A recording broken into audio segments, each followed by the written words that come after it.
What a finish! What a man! The drum roll finishes, and the target is And it comes on finals night, and it's a knockout Andreas Dirty Harrison! Van Velzen!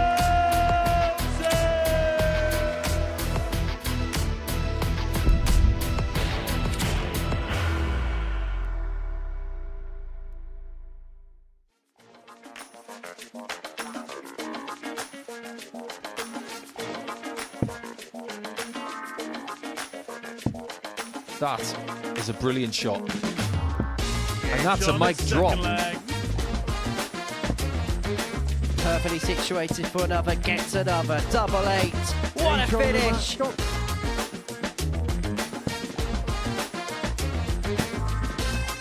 Double 18. had it confirmed by Mr. Hinks. From the third leg, Lewis Gurnie. Shots on, but it's right at the top of the bed. It made no difference. Oh, yeah. Wizardry from Colin. Bullseye to target. So 60 now for the ball. Finds it. And that's a great dart. His first start to find the bullseye. Hello and welcome back to the Modus Live Lounge. It's time to get underway in Group B. Matt Edgar alongside me, as he was for this afternoon in Group C, which we'll focus on a little bit now. How would you sum up the afternoon session that we witnessed this afternoon? Unpredictable, I would say, would be the fair way to put that. In regards to what we expected, it was all about Jack Tweddle before a dart was thrown, and if there was a rival for that, we all thought it was going to be Bradley Roos, but actually neither of those ended up in the top two, and the players that did thoroughly deserved it. Tom Cromwell was absolutely brilliant this afternoon, picked up all 5 wins, looked so comfortable and composed up on the stage, and ruthless at times as well. The rightful player in the rightful place. Absolutely. Some combination finishes there that, as you say, were ruthless, and that was really the difference that separated him from the rest of the field. Yeah, really good reactive play as well. I think there was one match dart against him in the entirety of the day, which again just goes to the level of control of which he's shown throughout. And that was from Bradley Roos. He turned that one around from 3-1 behind. He's looking very, very strong in regards to the legs column as well, because he wasn't just beating people, he was beating them up. And he's going to take some stopping tomorrow. He's got a 6-point buffer. He's looking pretty safe right now.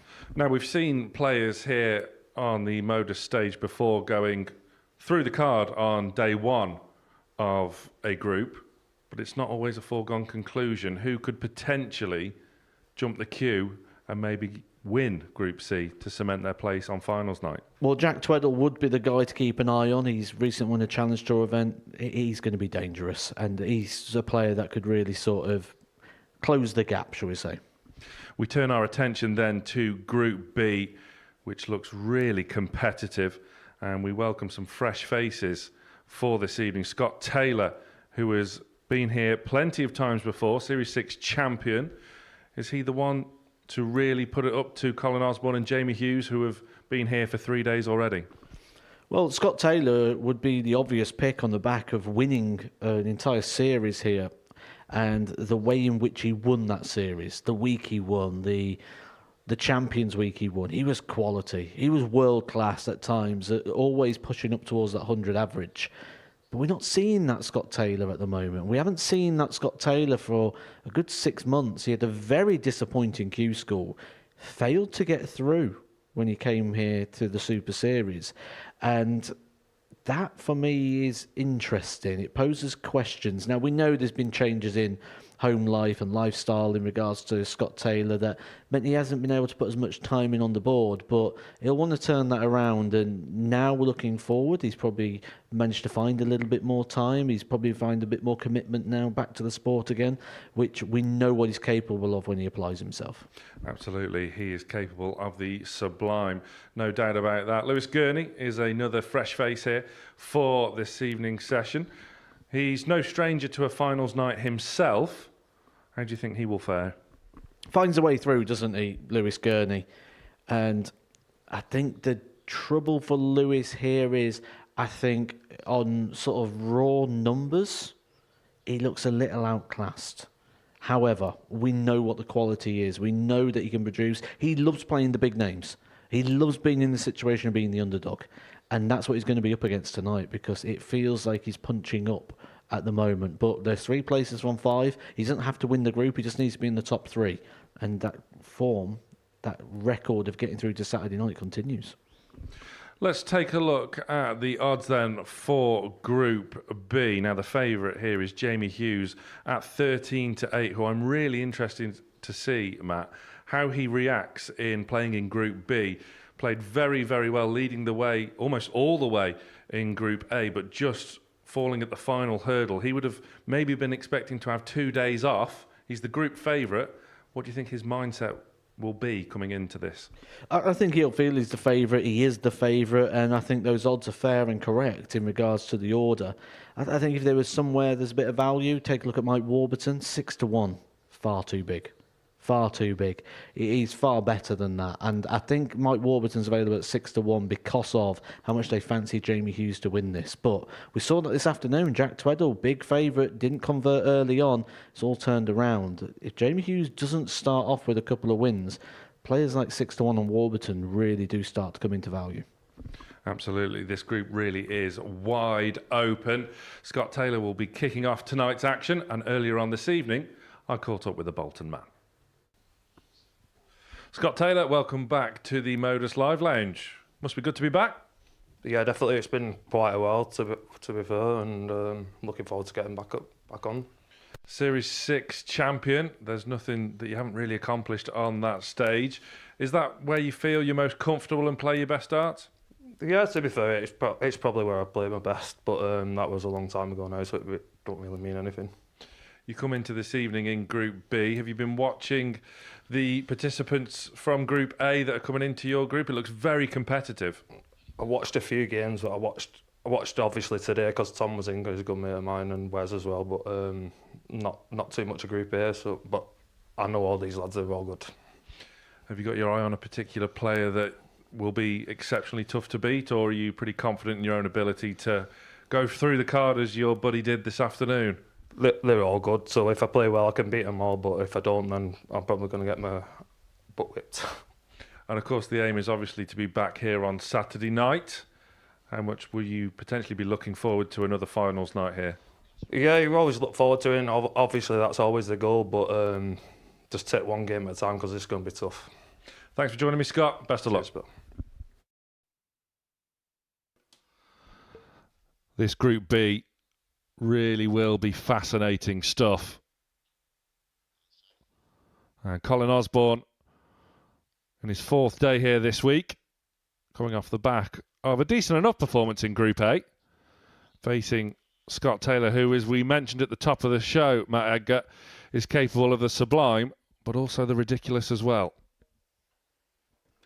Yeah, when he's on, isn't he, Scott Taylor? I know he's got a lot of support out there, a lot of the people that watch the Super Series, big fans of this guy, and that's due to that Series 6 championship he picked up. That title really did earn him a lot of fans, but this is a player, Colin Osborne, who's been knocking on the door of Super Series glory. We know he's had glory out on the main tour in the prime of his career, in his days on the PDC, but looking to add something more to that CV, and maybe Series 11 is going to be the one for him. Colin Osborne, still only 49. Seems like he's been around forever, in a good way. Jack Garwood, our referee once again, as he was this afternoon. First leg, it's Scott to throw first. Game on. A player with longevity, we can say, with Colin Osborne, which makes you wonder what we'll be saying about the likes of Adrian Lewis, James Wade in 10 years' time. Absolutely. And Osborne will be eyeing up a place on Saturday finals night. 140. Oh, that's an interesting deflection. Tickets still available for Saturday night finals. 140. Dartshop.tv for your tickets. You question Scott Taylor in regards to which version are we going to get? Are we going to get the Scott Taylor that turned up at Hughes School, which was very 95. underperforming? A lot of people thought he was going to go on and get his card, or are we going to see that Scott Taylor that picked up the 6 Super Series crown here? 140. And the early signs suggest we're going to see the Series 6 version of Scott Taylor, and not so much for what we're seeing on the left-hand side of the screen, where we're seeing the darts landing in. 140. It's more to do Scott, you require with looking at the 161. face of Scott Taylor, that grimace, that snarl, that sort of 65. Colin, you require aggression coming through. That's when he starts to play his best. Such a juxtaposition with his character, Scott Taylor, because off the hockey, he's as quiet as a mouse. But Colin Osborne, 94. with a good leave Scott, in you the end, require that was for 96. Bull, but encouraging signs from both players early doors this evening. Now, interesting. 56. Colin, you require 32. Well, Colin Osborne for an early break of throw and a potential 13 dart leg. It's a good marker. Just trying to sit that one on Shot top, the which he first does leg. very Colin nicely Osborne. indeed. Early break of throw for the Wizard. Beautiful Second angle of leg, it's entry, that Colin to wasn't throw it, for first. Colin Osborne. Game Just sat at the bottom of the double 16. He's someone who's sort of tinkered with equipment over the years, but seems to always find himself on this kind of setup. A simple 96. sort of straight barrel ring grip dart with the pear-shaped flight. 70.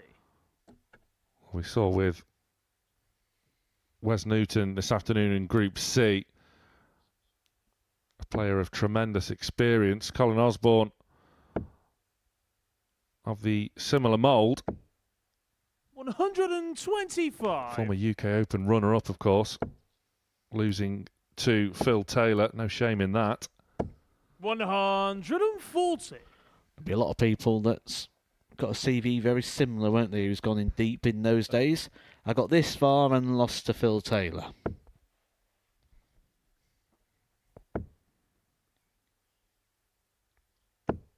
$40. Now, an opening for Taylor here.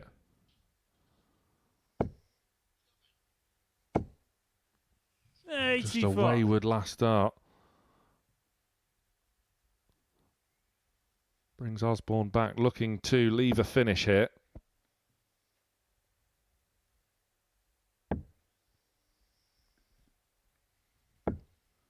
$41.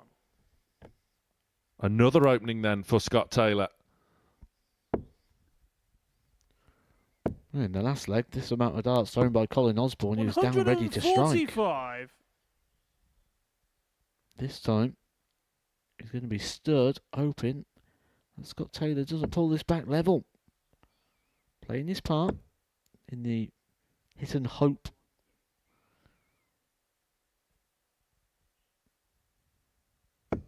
$81. Does the hitting, Scotty gets himself down requires to a 61. gettable finish, but this for a level game.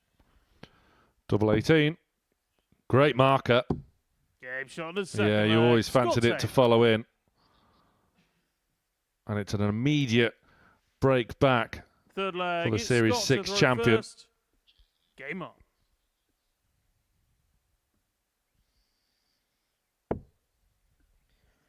Sometimes success is as much of a burden 140. as failure.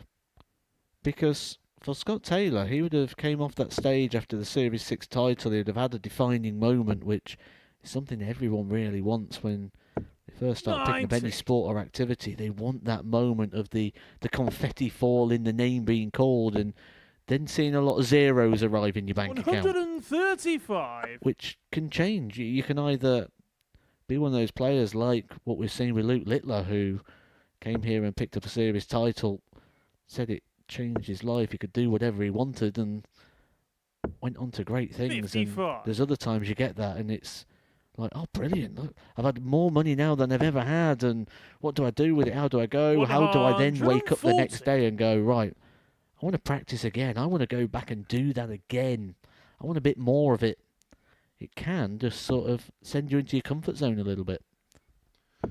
Yeah, just on 114 average for Littler in the Premier League this evening. 140. As Scott Taylor now eyes up 86. 46. And we'll set it up with Osborne not on a finish. But can he make Scott Taylor think twice? As the man from Bolton will return for tops. 60. Scott, you require 40. Wow, Shot on the was third the leg, Scott Taylor. word from Scott Taylor after the first, but the second tied it up very nicely. Fourth flag, it's Colin to throw first. Game on. And Scott Taylor now leads by 2 legs to 1.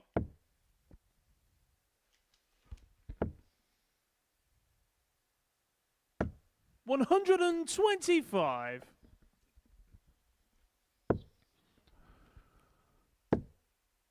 Taylor averaging just shy of 100 here. Osborne 92. And I think that will be fairly typical throughout this Group B. 43. Good value for it, Scott Taylor. The power scoring good. 6 scores of 140 or more already at this stage. Showing good regularity 55. around that treble 20, which he surrounds on that occasion. Unable to find a way in. But this will feel like a bit of a bonus at this stage when you get into the middle part, the meat of the game. You just start getting in that pattern of play of the players relaxed and settled. 95. And you're expecting holds a throat. Takes a moment of magic. Or a moment of madness, a mistake from your opposition. 140. And there, adding to that 140 column, 7 now. And that was the key asset. That power scoring, the 140s, the 180s, which gained him so much support here at the Super Series. 85. Colin Osborne not going away though. His first to a finish. As Taylor with a snarl 140. adds another treble to his tally. 153. Quality power scoring. A moment of magic. Is it going to be a moment of defiance here from Colin Osborne? Won't get a shot at the outer ring. So this is a break opportunity now for Scott Taylor to get some control in this game. 84.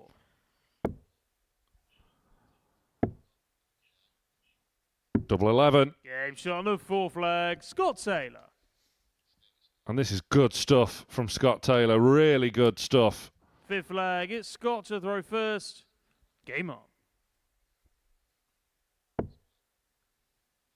1 leg away 140. for an opening win. Shake of the head with the one dart that didn't go in the red bit.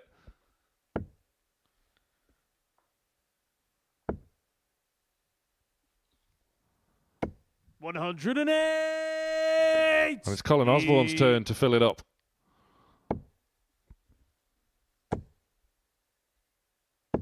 $60. Well, how do you combat against a player who's just smashing in 140s? You start hitting 180s. Good plan, Colin. In fact, looking at the 85. records, the most 140s hit in a match is 11. If this game goes the distance, I think Scott Taylor's going to smash that. He's already on 9. 57.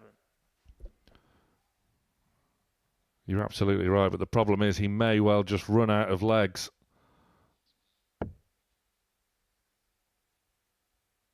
But Colin Osborne, defiant.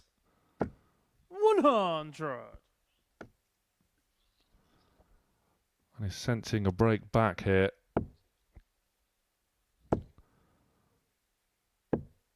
$98. Colin, you require 136. So, big moment of the game incoming. Colin Osborne needing 136. Perfect start. 76 remaining. How about this? It's double 8 for the Wizard. How about On that? the fifth leg, Colin Osborne. Colin Osborne, Sixth leg, a it's vintage Colin to display the of first. finishing, Game and on. he is right back in this one.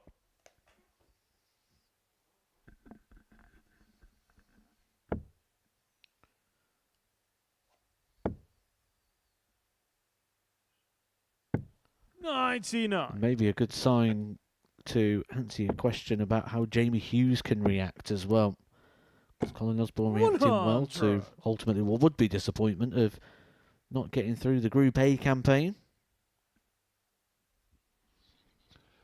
Yeah, it can be a long old week for those falling out of Group A.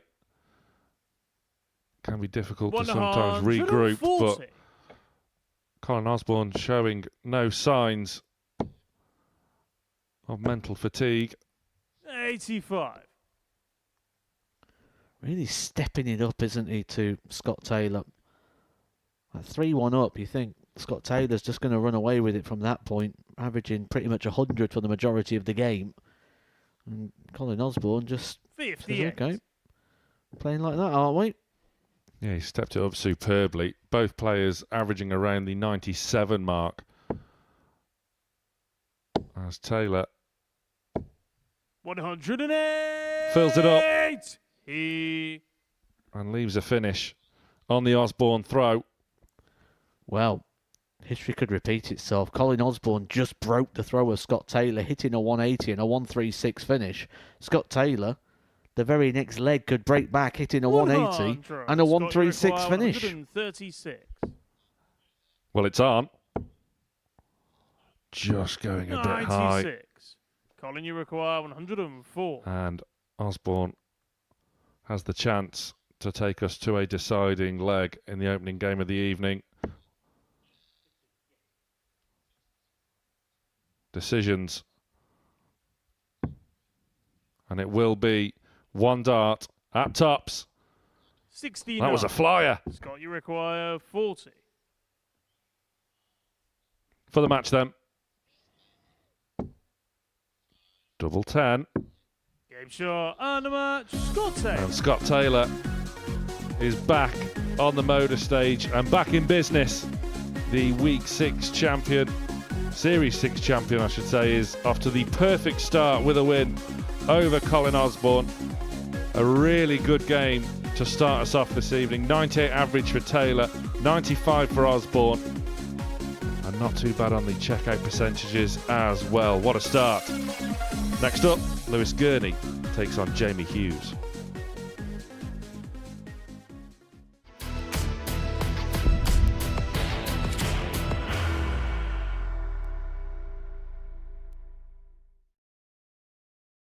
Are you ready to lift that trophy, Darius? Yes. Let's do it then. Ladies and gentlemen, your Modus Super Series 9 champion is Lucky D, Darius Labanowski!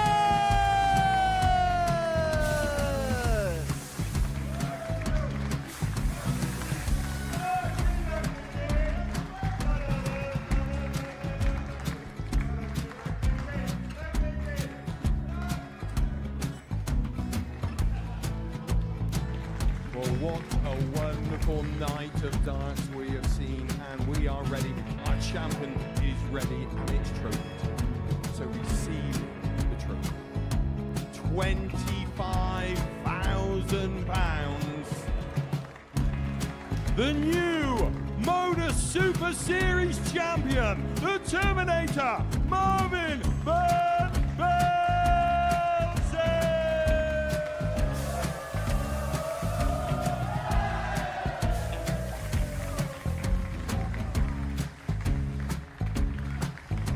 And one more time, the 8th Modus Super Series champion, the Terminator, Marvin Van Velzen.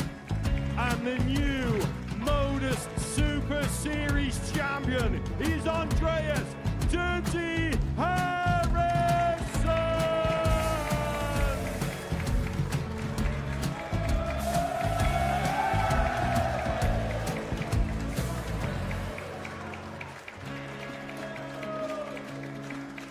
And one more time, the 7th Modus Super Series champion. Give it up for Andreas Dirty Harrison! The moment we've all been waiting for. Would you please show your appreciation for your Series 6 Modus Super Series champion, Scott Taylor!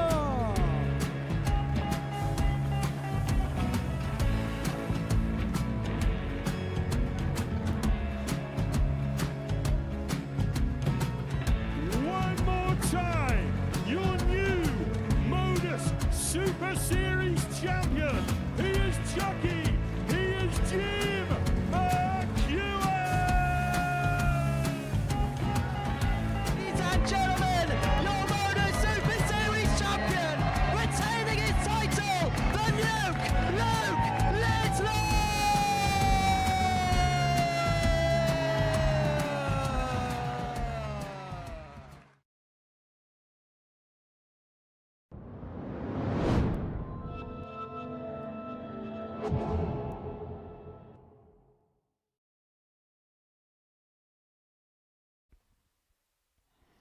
Welcome back to the Modus Super Series here on Pluto TV.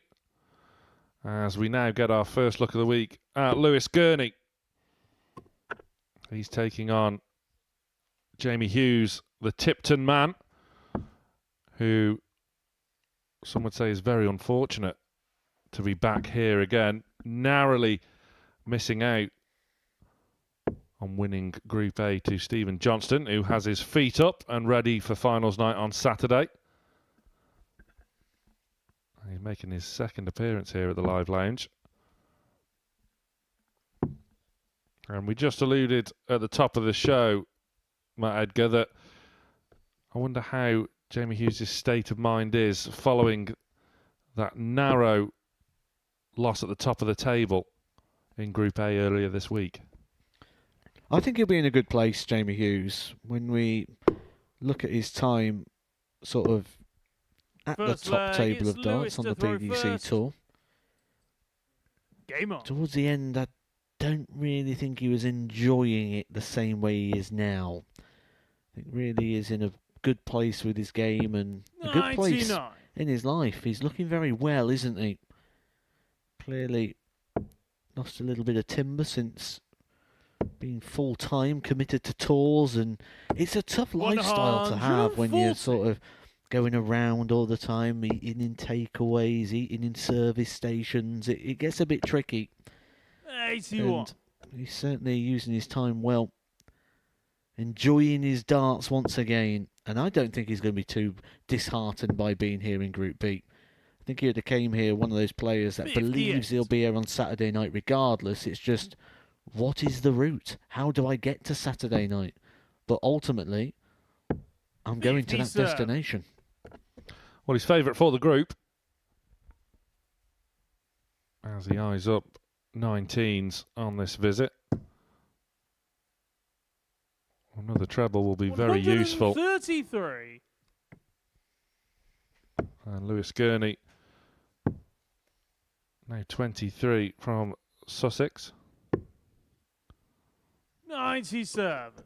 Jamie, you require 107. Leaves a finish himself now.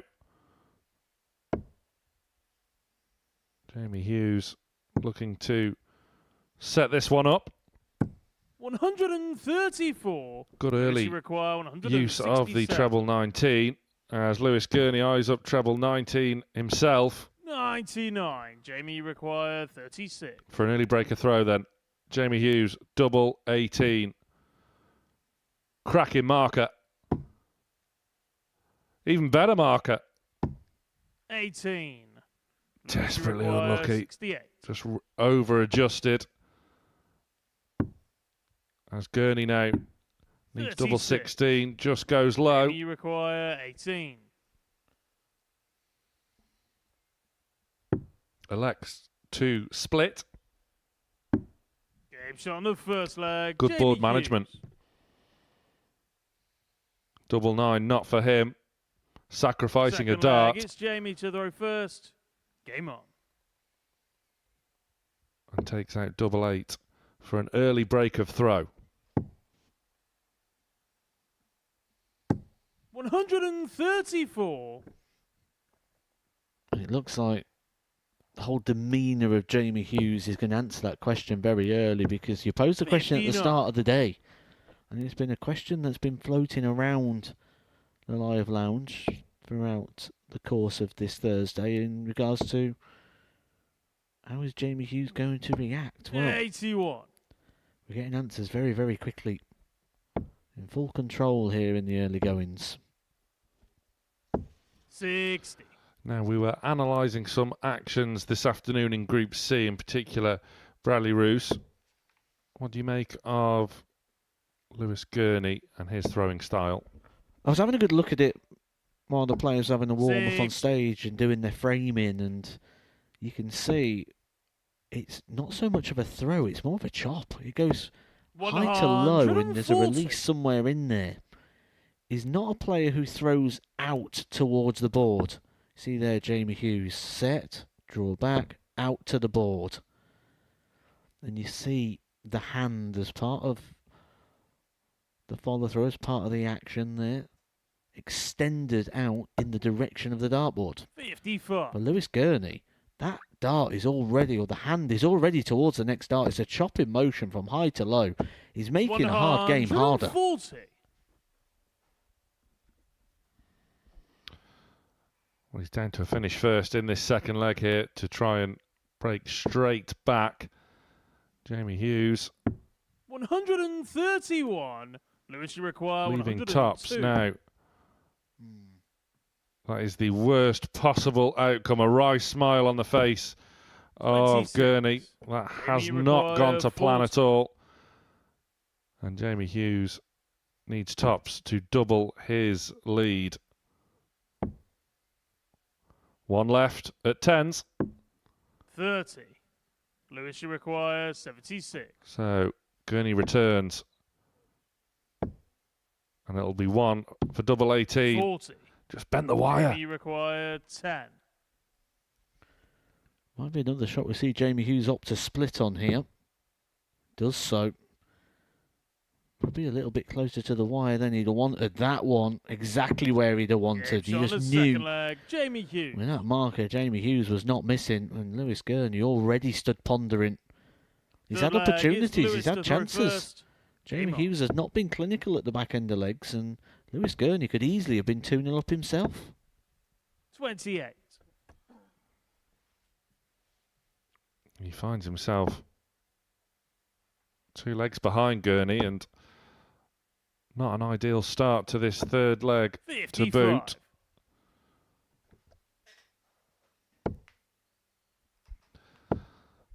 So there is a good side view there 140. of the action of Lewis Gurney. Any further thoughts? Exactly that, and we can evidence it here against Jamie Hughes, where he throws out to the board. You see that extension, propelling the dart with that choppy, high to low, dropping out the elbow, 58. dropping out the shoulder. The shoulder should just be supporting the arm. The arm's a lever, where the shoulder's so engaged, makes it so much harder for Lewis Gurney to find consistency.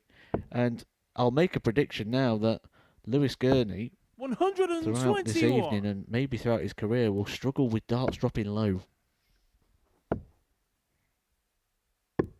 105. So a good leave from Gurney. Hughes will now look at 19s, which he's utilised very well indeed so far in this match. 95. Lewis, you require 170. So, both players going fishing here. Gurney 96. Jamie, you require 170. leaving 74. Now, can Jamie Hughes do better? He goes low as well. And misses the 19s this time. 84. Lewis, you require 74. Lewis has a chance to get on the scoreboard here. Double 16. Game shot on the third Much leg. better. Lewis Gurney. So whilst you have Fourth your flag, it's Jamie to throw teaching first. hat Game on, what would you be saying to Lewis Gurnie for some minor action readjustments, perhaps? It's got to be a little bit more direct. It is 96. not something in regards to when you look at an action, starting from a fresh rebuild and going, there's a technique here, work with this. It's about looking at the tools you've got and moulding it just to make it a little bit better, find those bits of improvement. And just a little bit of forwards projection with that dart could really help. 57. You'll get so far when you've got something, a fault or an imperfection within the throw. It'll take you to a certain level. But as you go through the levels and as you go through the pyramid system, the need for more and more consistency appears. That is something that Jamie Hughes has had, hasn't he, for a long, long period of time. Always very reliable, around that 90-plus mark as a professional player. 94. Which I've done a lot of studies recently on what it takes to be a professional player. And to be a full-time dart player, earning your living purely from prize money, you need to be averaging 85. around the 91 mark. Was that a discreet plug for your YouTube channel? It wasn't until now. 100. But I like what you did there. I like the style. Hughes on a bogey number here. But we'll leave it sweet nonetheless. 123. Lewis, you require 147. Gurney 59. can't make a Jamie massive hole in a require 147. So Jamie Hughes tops for a 3-1 advantage.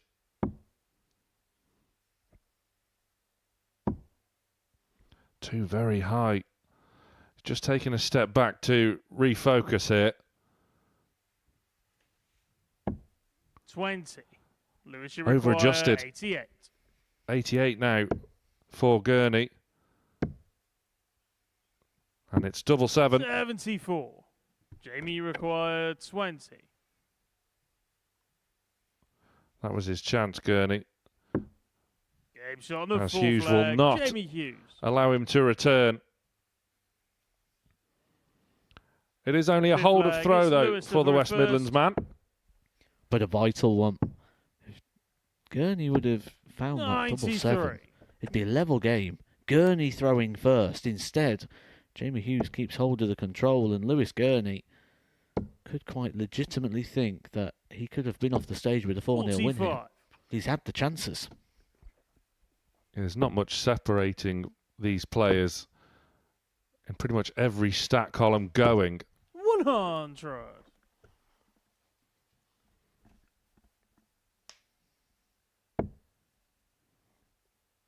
But Hughes now looking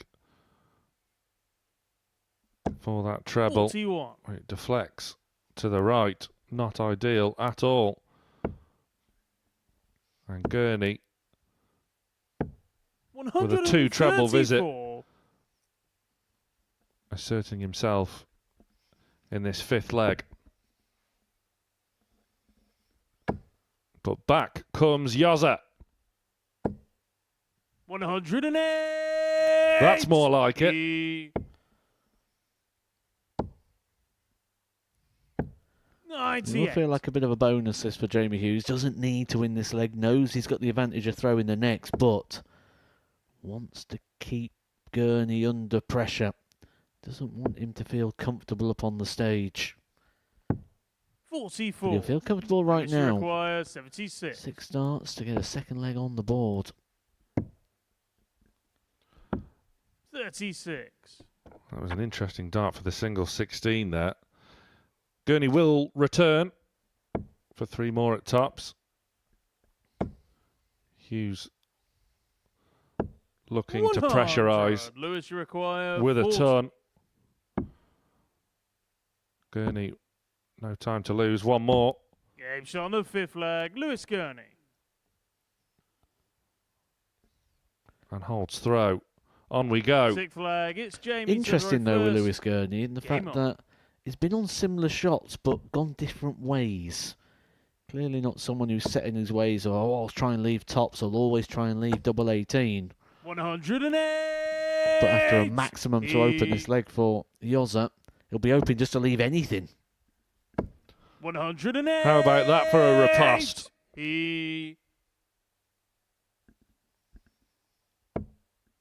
Now then. Now then. 108. Hello. This time Gurney can't follow. 93. Jamie, you require Yoza 141. is 141 points away from perfection. Not this time.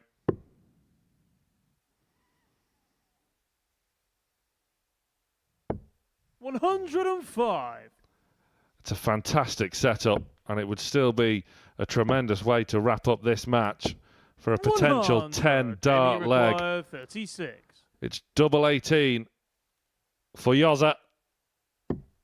And that is a phenomenal way to wrap up a 4-2 win. Jamie Hughes winning it with a 10-dart leg. And gets underway in Group B. Best possible start.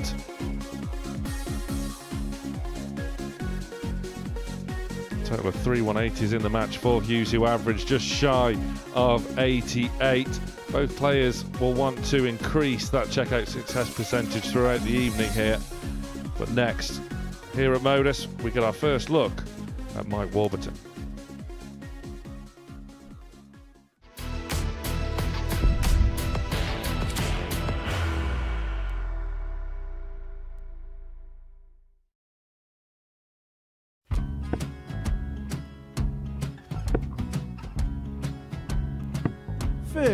Charlie McGuire, 164.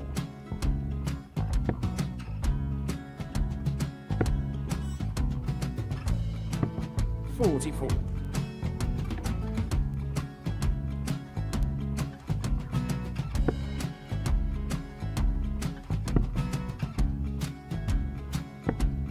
32. Charlie require 120.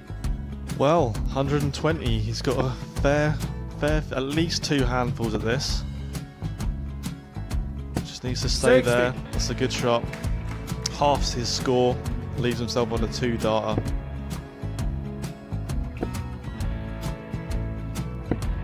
$26. Charlie Time on his require side 60. to become back-to-back singles champion.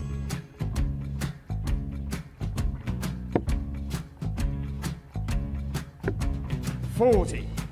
Definitely a couple of nerves in those last 2 darts. But he'll be coming back. It's a moment he's been in before this situation. Standing at the back of the stage, Charlie approaching the require hockey with a 20. chance to win the title.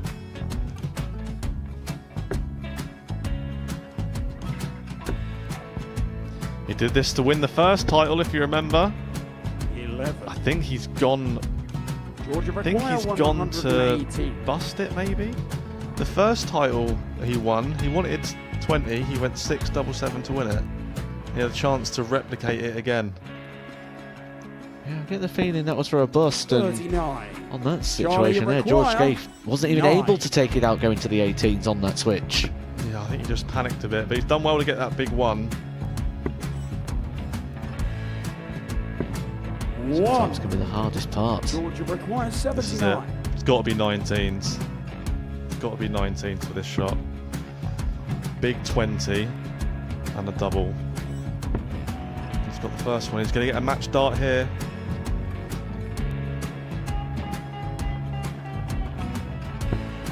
$59. Charlie Threw the entire require body into that 8. one. Just didn't want to let go of the dart.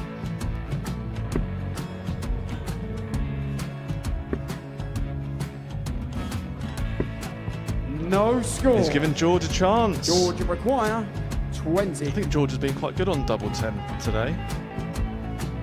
So many opportunities for Charlie Murphy. Go Couldn't get the gets job it. done. Got in the match! And the Red Dragon George Modus Skate. Super Series Influencers Champion, George Skate!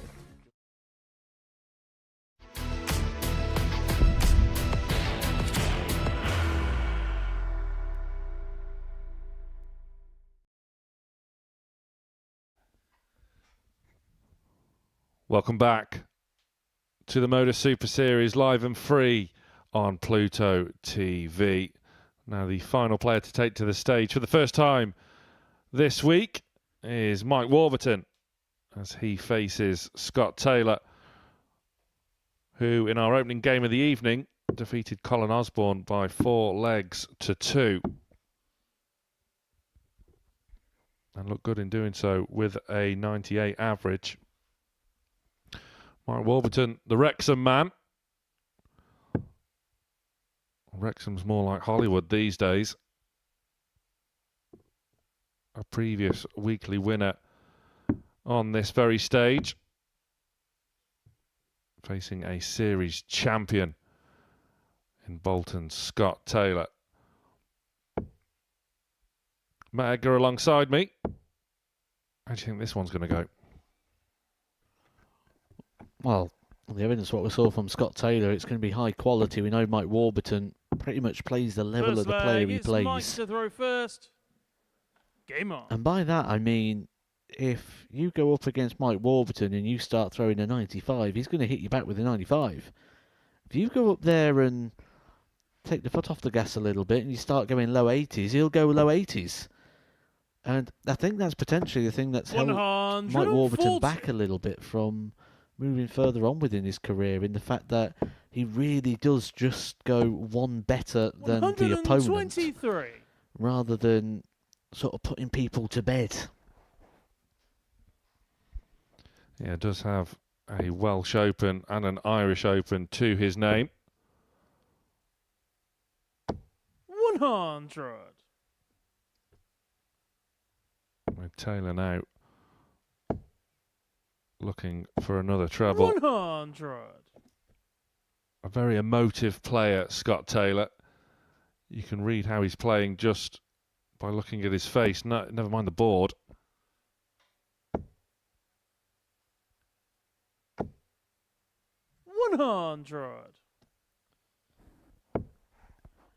I think that was the read that we picked up very early, wasn't it, with Scott Taylor? Because when he's got that sort of aggression, the bit between the teeth, that's when he tends to find his best stuff. And 99. The real key quality in that opening game was that 140 power scoring from Taylor.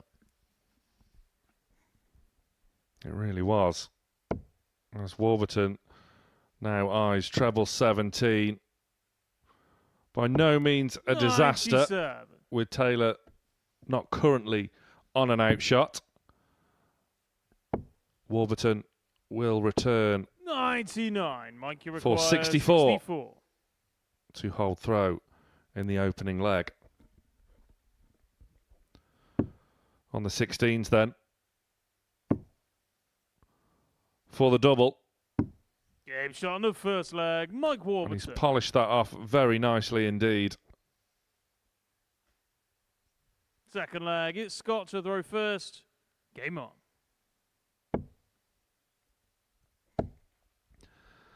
Now, that Welsh Open win for Warburton came in 2018.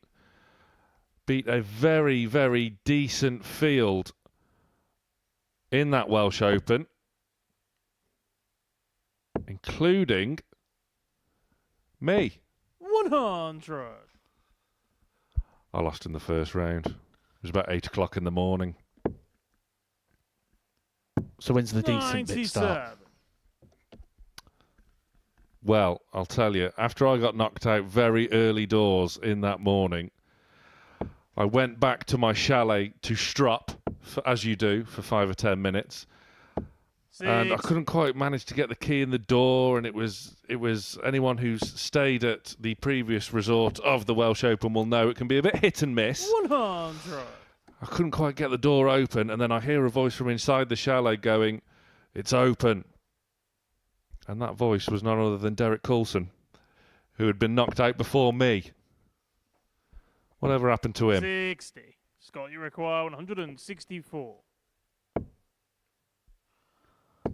Whenever we used to stay at any of those sort of 60. caravan chalet sort of events, we used to put a bowl in the middle of the room, and anything you'd win, because there used to be singles, pairs, mixed pair, all the different events. Whatever you won, you had to put in the bowl, and it was shared between everyone in the caravan. Scott, you That require sounds like a caravan I 104. didn't want to be in.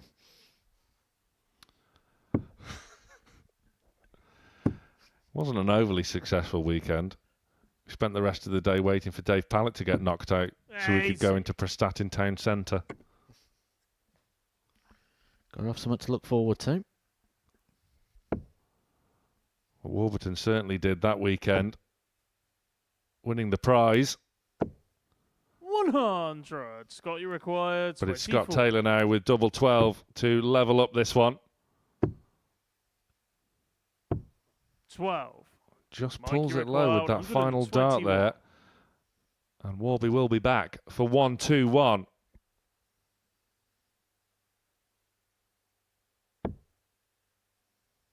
Treble 17. No good this time. 97. Scott, you required 12. Good last leaves himself on 24, but Taylor returns for double 6. Now right at the bottom of the board. 10. And it's Mike, you interesting, he required 24. chose not to bust there. So whilst Taylor leaves himself in the madhouse, Warburton eyes up double 12, Game shot on the which second he leg. dispatches Mike Warburton. with a minimum of fuss. Serious leg, drop it's off here Mike in to the the levels first. from Scott Taylor. Game on. Warburton really cashing in the chance, and this was the sort of preview we gave at the start of the show, wasn't it? That if anyone's going to drop off, Mike Warburton could be the player that represents the value in the evening. 140. Certainly very well respected amongst his peers.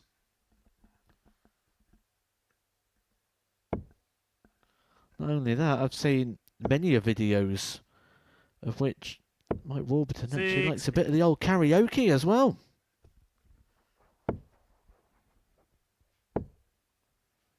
What would your song of choice be? Coldplay, Yellow. That was a very quick answer. Oh, I've done it many times, yeah. Why am I not surprised?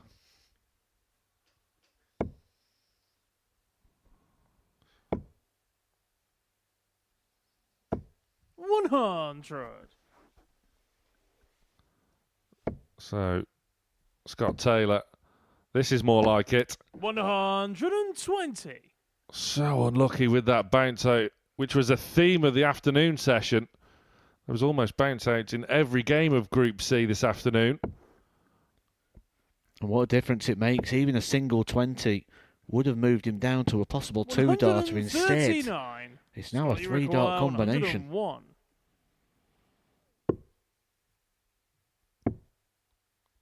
Now then. Game shot Well, the that's one third way of leg, doing it. Scott Taylor.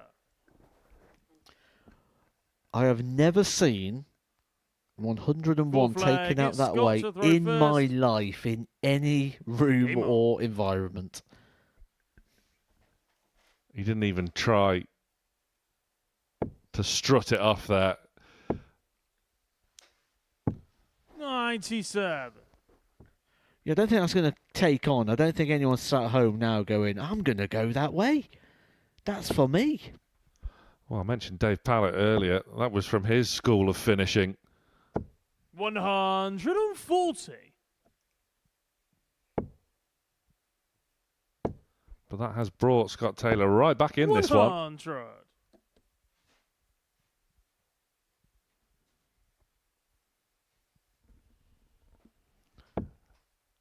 And as you mentioned before this game got underway, Mike Warburton 100. will adjust his average according to what he's facing. And he's averaging 97 134. to Taylor's 97.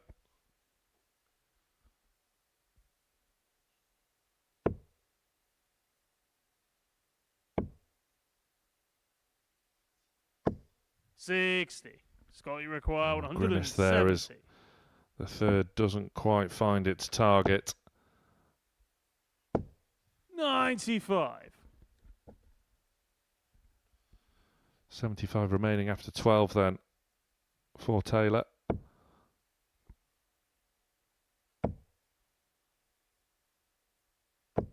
$60. Scott, you require 75.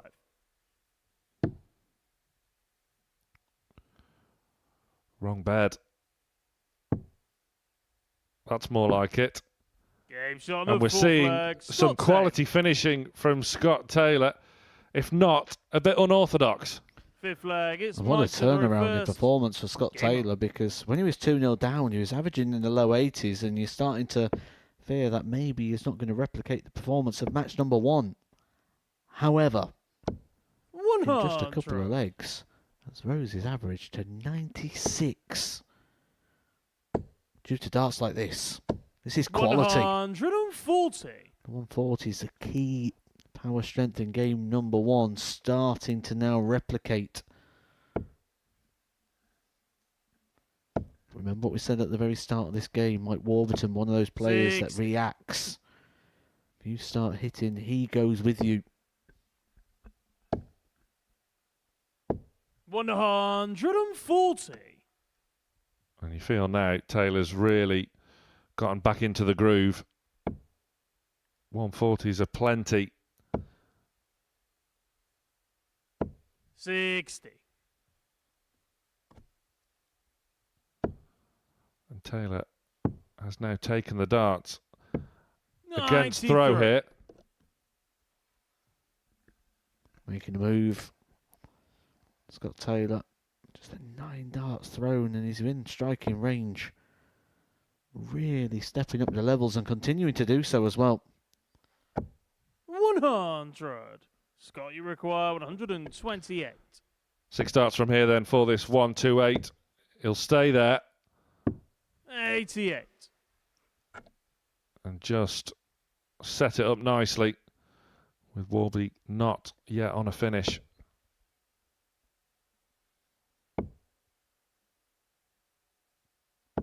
$60. Scott, you require 40. Gets down to 1, but the facials will tell you everything about that. He wanted a bigger score, wanted to bring it down a little bit more. 20. Gets an Mike, you require opportunity 121. and hasn't missed a dart at a double yet in this match.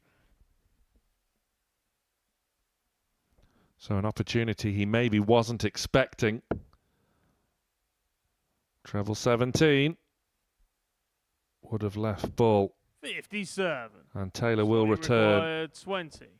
eyeing double 10 for a 3-2 lead. Game shot on the fifth leg. Scott Taylor. And now, with that break of throw, Sixth flag. Scott It's Taylor Scott to the has the first. darts Game on. for another potential 4-2 win. 45. Not being without drama, this one for Scott Taylor. Drama makes things tiring, makes things laboured.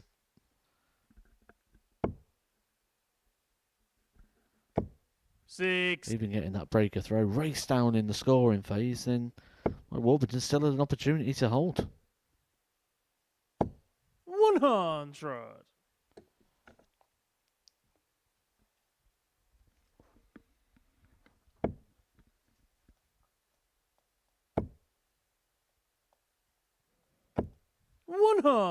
Vital last start there, hitting the treble. 95. And the same can be said for that visit from Taylor.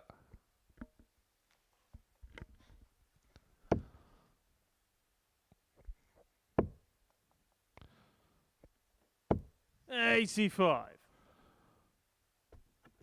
Copy and paste, another crucial last start. With Warburton, no forlorn hope. 45. Especially with that 45 from Taylor. And could this match take another twist?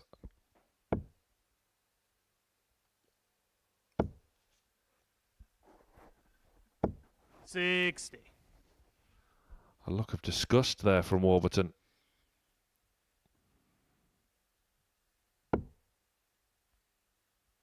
As he fails to capitalise, and Taylor 134. leaves 82. And Warburton really needs to apply the pressure.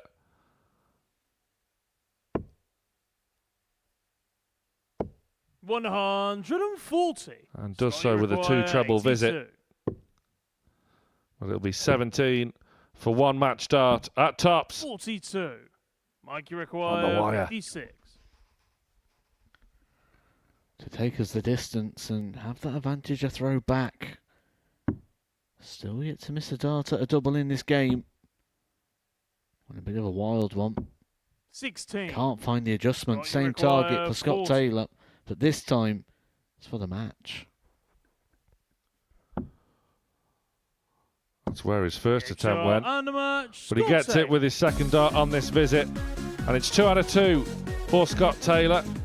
And 2 out of 2 on the 4-2s as well. Mike Warburton. A decent opening performance from the Welshman with an 86 average. Taylor just over 91.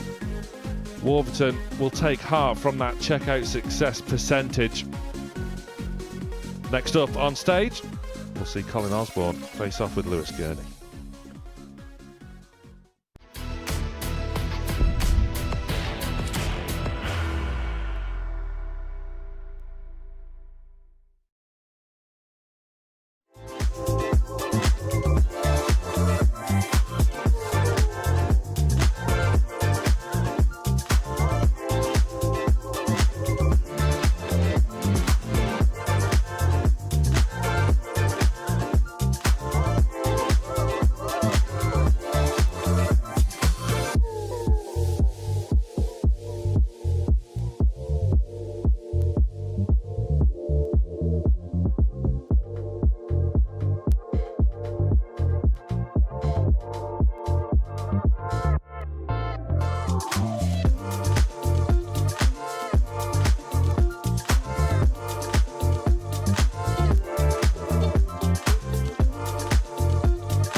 Welcome back.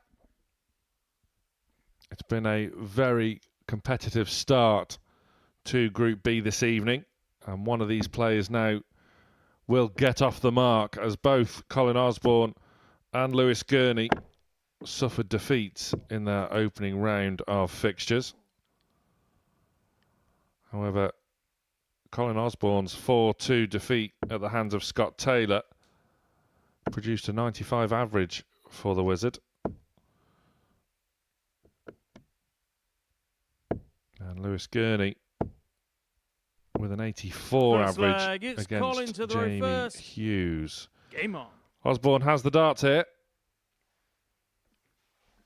Matt Edgar still alongside me. And this is a big opportunity for one of these players to keep up with the early pace being set by Scott Taylor. It's one of those early panicky games, though, where you can easily get a bit nervy, get a bit edgy in the situation, because you can sort of have a little bit of a look at the chasing pack or the rest of the group and feel you get cut adrift very early, 59. and you don't want to be one of those chasers. Certainly in this Group B, it can get away very quickly. You don't have much time to recover. 86.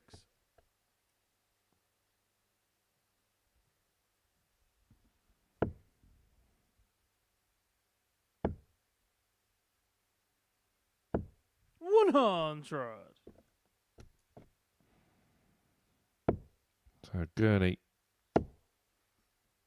looking to 58. go with Osborne with that ton score, but just can't quite do so.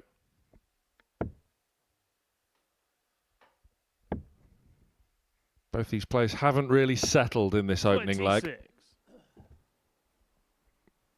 Maybe because they know the importance of this game. 58.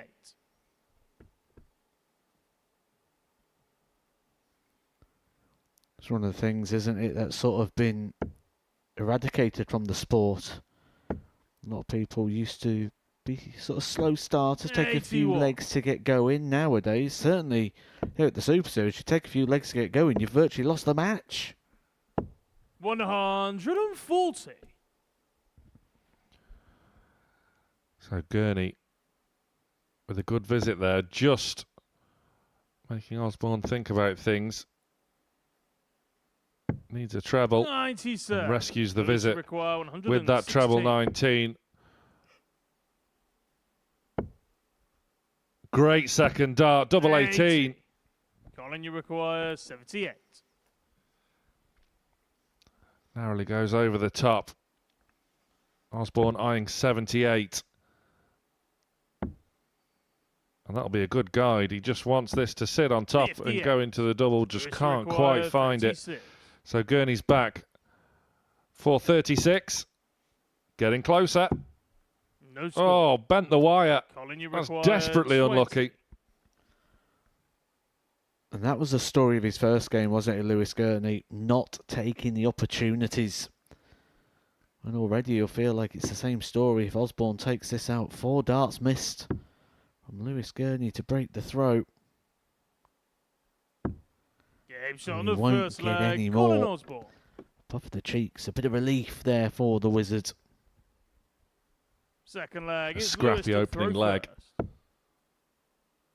That will do more to settle the Osborne nerves than it 39. will for Lewis Gurney.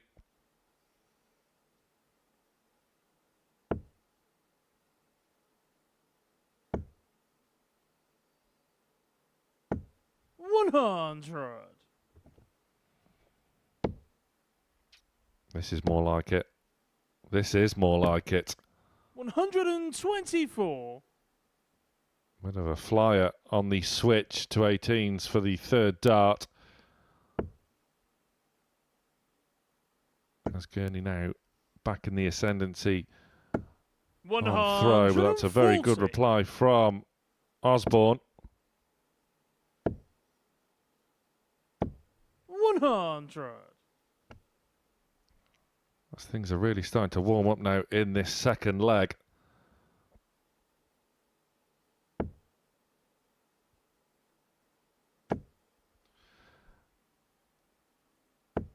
$140. If the first leg was scrappy, this second leg, both players now starting to 58. show their Colin, you quality. require 121. Well, it's Colin Osborne who is down to a finish first for a potential break of throw. Now then, managing the board there. 81. Didn't need to go for a potential bull finish. Leaves himself on tops. 100. Colin, you require 40. For a 2-0 lead and a breaker throw. Game shot on the second leg. Colin Osborne. Never in doubt from the Wizard. Third leg, it's Colin to throw first. Game on. This could set Lewis Gurnie up in regards to needing quite a recovery quite quickly. We'd only have 6 fixtures left. Yes, he only has to make the top 3, but with the quality he's up against here, you feel he's going to have to start taking these opportunities when they present themselves. We know he can. He's found a way through to Saturday night on multiple occasions here at the Super Series. But at the moment, not quite finding the same level of performance. And almost looks...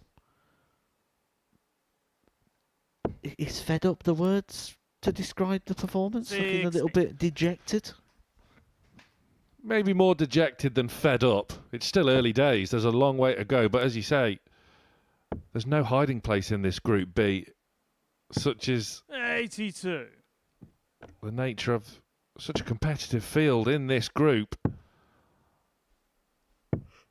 56.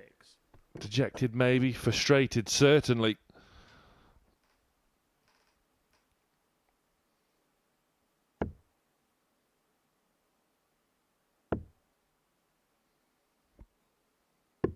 $105. Well, Osborne managing the board very well indeed. 98. Colin, you require as you would well 170. expect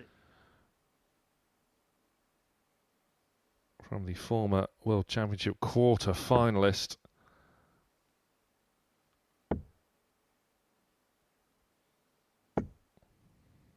$64. He saved a bit of face there with that last start. And potentially saved the control that he's got over this leg right now. Would have been a bit of an invitation for Lewis Gurnie, but instead, still looking good here for Colin Osborne. First poke at it, and he only needs the 1 treble.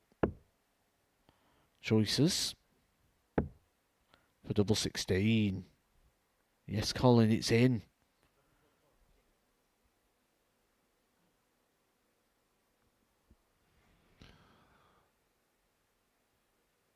Adjusts himself. Game shot on the third leg. Colin And that Osborne.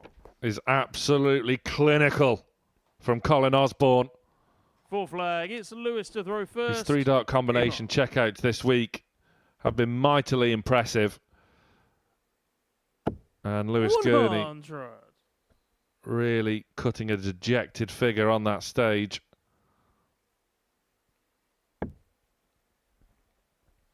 He said frustrated as well as a very good word to describe him, because 59. that first dart, treble 20, no problem. Second one just underneath. It was a well thrown dart, just didn't get the reward. 134. Wasn't happy. Frustrated. Annoyed. Totally understandable, the frustration. We've seen Gurnie make finals night here before. 90. We know his capabilities. We know his potential, his promise that he showed as a 28. real youngster, winning the England Classic Youth at the age of 13. It's just not going his way so far. 100. There is time to turn it around. And this is a good way of going about it. 140.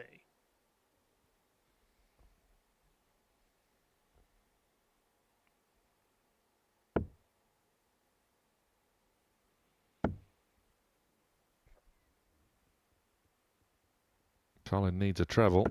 60. Lewis, you require Can't find one this 99. time, so no pressure on this 99. 51.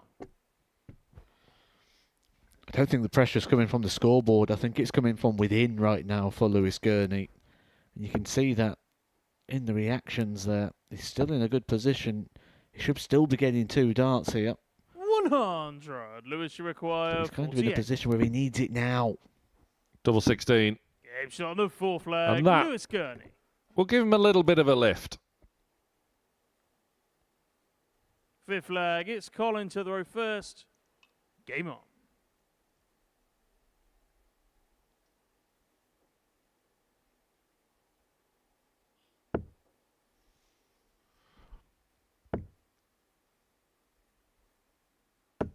$60. Now then, this is a chance for Gurnie, having held his throw, 100. to really start a bit of a fight back in this game. Colin Osborne has other ideas. 140. You'll get a chance. You won't get 2 when it comes to Colin Osborne. 140. If you don't take that chance, you're going to have to find a bit of quality, but that's what Lewis Gurnie's finding right now. He said taking out that 48 may give him the lift. I think it's how clean he took it out, because until now, those combination shots, those 40. 1 dart, 2 darts in hand, they've just not been working this whole evening for Lewis Gurnie. 140. Well, he seems to have rediscovered his scoring boots, at least. As Osborne now looking to leave a finish of his own. 108. Lewis, you require 121. So, an opportunity missed for Lewis Gurnie. 45. Colin, you require 81. And Colin Osborne now just 81 points away from a 4-1 win.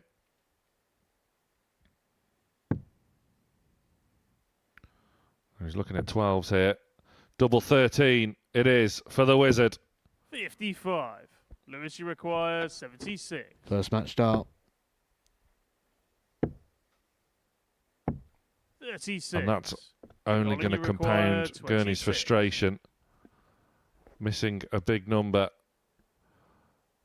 after having a chance to break through to really get back in this game. Colin Osborne, double 13. Has gone inside and will 18. give Lewis Gurney require another 40. opportunity. Double 10. Good marker. Down the barrel and in. 5th flag. Lewis Gurney. An unexpected opportunity, but one he's made the most of there, Lewis Gurney. 6th flag. It's Lewis to throw first. Game on. For Colin Osborne, who has been here all week so far, this is now going to start to become a little bit of a panic stations, because Lewis Gurney is coming back at him, and he's coming back at him strong.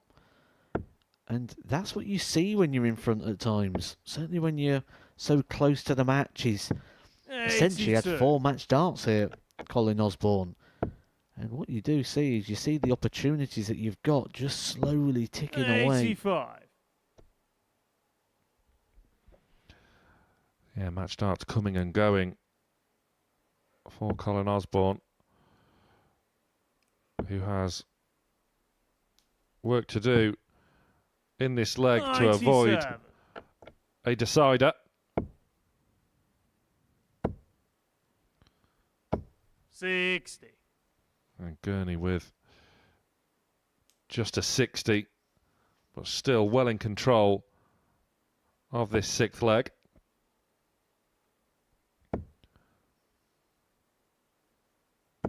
$140. And that will just remind him that Colin Osborne is breathing right down his neck.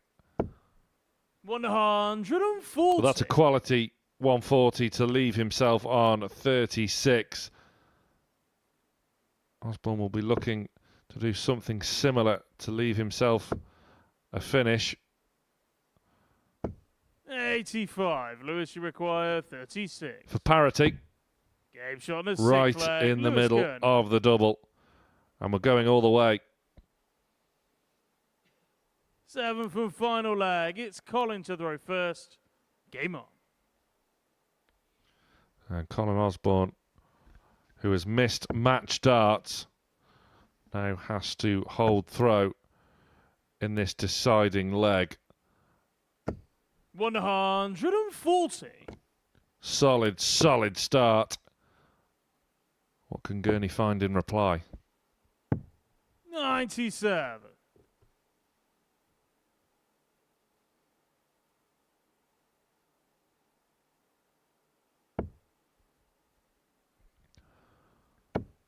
Is this experience starting to tell? 137.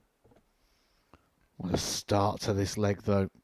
Especially when it's been reeled back against him. It'd be easy just to panic in this scenario, but that word you use there, experience, all on show here for the Wizard.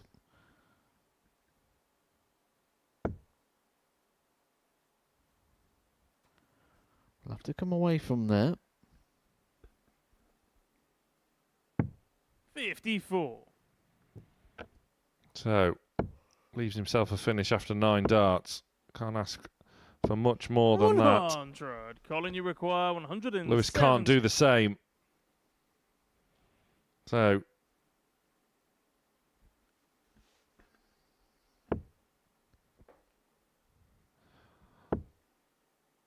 that's not ideal. 40. You'd be hoping for more than that. He's gone from big fish to little fish. And Gurnie 140. Smells Colin, blood. You require 130.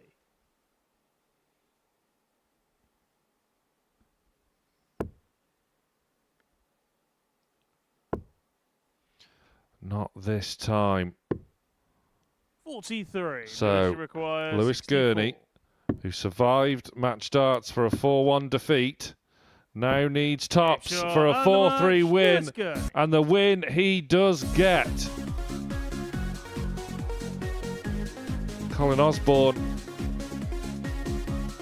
very disappointed, but Lewis Gurnie kickstarts his Group B campaign with a fantastic comeback. Dug deep, 40% on the doubles. And Lewis Gurnie can take a lot of heart away from that 4-3 win. After the break, it's Jamie Hughes taking on Mike Warburton.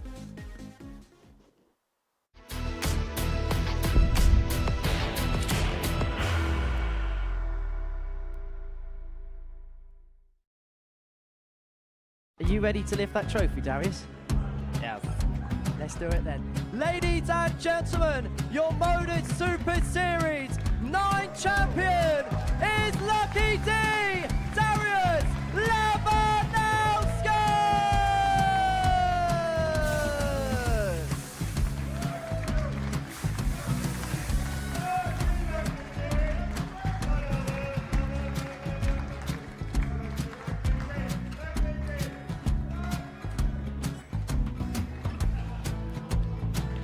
Well, what a wonderful night of darts we have seen, and we are ready.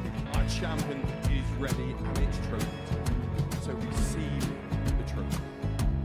£25,000.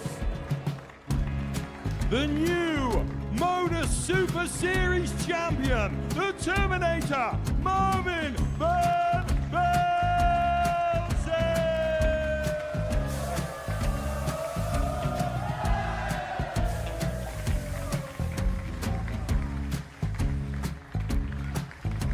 And one more time, the 8th Modus Super Series champion, the Terminator, Marvin Van Velzen. And the new Modus Super Series champion is Andreas Dirty Harrison.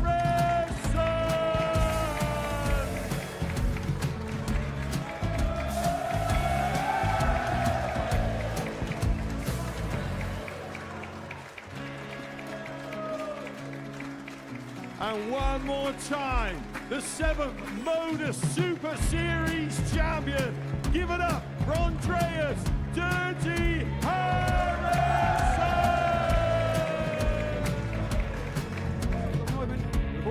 waiting for?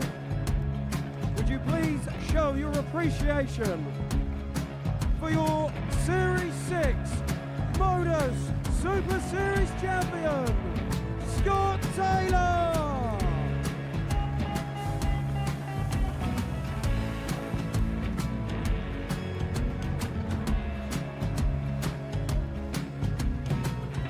One more time, your new Modus Super Series champion. He is Chucky.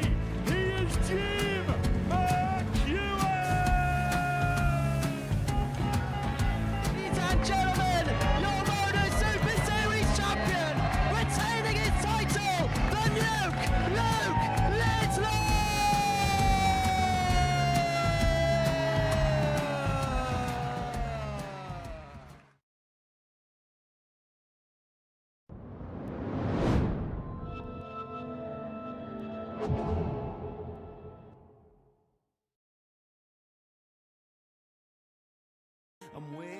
On the ball.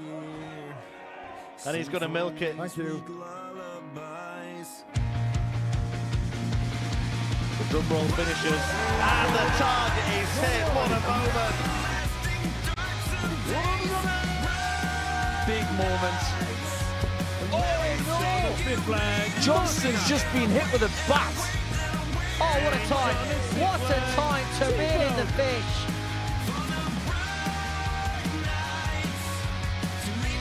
Double 13, it's wonderful. That is absolutely classy from Jamie Lewis. Double 10. The wild card is the ace in the pack.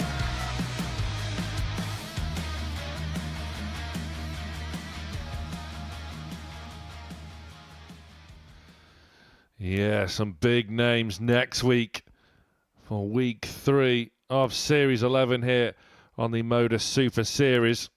Have a look at this lineup. Group A, starting on Monday, Alex Small, Will Beeden, Graham Hall, who's been flying on the Challenge Tour of late, Brian Roman, fantastic character on the stage, Kevin Burness and Pim van Bynen all taking their chances. Group B, looking mightily competitive as well as this week's, with John O'Shea, Jamie Owens and Jamie Lewis joining the party. And Group C, Wolfie, Martin Adams, fantastic to have him back in the live lounge. Joins Simon Wilkinson and Alex Williams. That's next week. Well, this week, the focus is very much now on Jamie Hughes and Mike Warburton. This could be another crucial game in the context of this group. So many twists and turns, with Scott Taylor maintaining a 100% record so far. He'll be back in action following this one against Lewis Gurnie, who's just got off the mark with a 4-3 win over Colin Osborne. Throw first. Game on. Matt Edgar alongside me, as he has been all day. Now this has the potential to be an absolute cracker of a match. Be a good pace as well. That'll really suit both. Both a little bit more deliberate. Certainly on what we saw in Group C, there's some really pacey players in that group. And it was the same scenario then when you get the two players that like to play with pace. It sort of complements, the styles make for a good game. And I think we're going to get the same here. Because they'll just be allowed to do things in their own pace, in their own way. And I think that we're going to see, certainly statistically, quite a good match here. Well, styles make fights, to use a boxing analogy. And they also make for great dart matches as well. 60. It's a bit of a traffy start to this one. Both players feeling each other out in the opening stages. 100.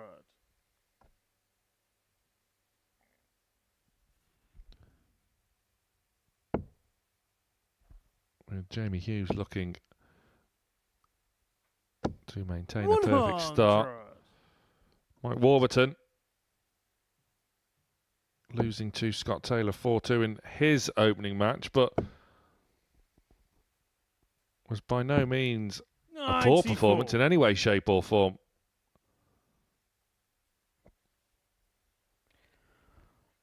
I'm just running into Scott Taylor, who's been performer of the day so far. And 140. I use the term performer of the day because that includes the Group C action we've seen already as well. Absolutely. We'll be back 40. tomorrow afternoon for the culmination of Group C, where Tom Cromwell was a perfect 10, 5 wins out of 5. As Mike Warburton eyes up treble 19, just can't find this time. 49. Leaves himself on Jamie 52. 130. Jamie Hughes with work to do to hold throw here. Gets the required treble. Gets another one for good measure, double 5. 125. Just didn't want to let go of that one, did he? Just completely snatched at the dart. Not a clean release. So, can Warburton steal? Game shot on the first leg. Mike His doubling's been good throughout his first game, and he's carried that through here. It's Mike to throw first. Game on. And it's an early breaker throw for the former Welsh Open winner. I'd say the doubling's been exceptional from Warburton so far this evening. 100. It's just been that he hasn't got down as much as he'd hoped. Well, speaking of Dublin, Warburton's also an Irish Open winner as well. That's an awful pun, I apologise.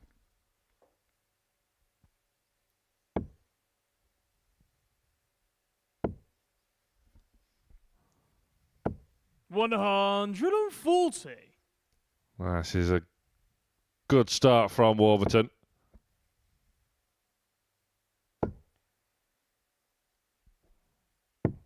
$57. And Jamie Hughes just struggling to keep up with the pace being set by the Welshman here.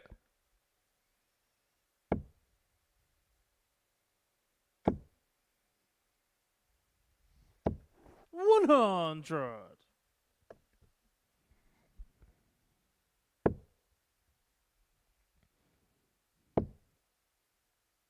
Yours are firing in that second dart. 140. Really letting them rip. 161.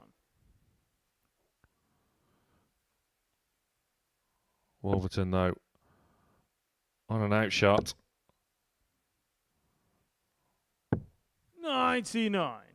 Leaves himself on 62, which he will return for.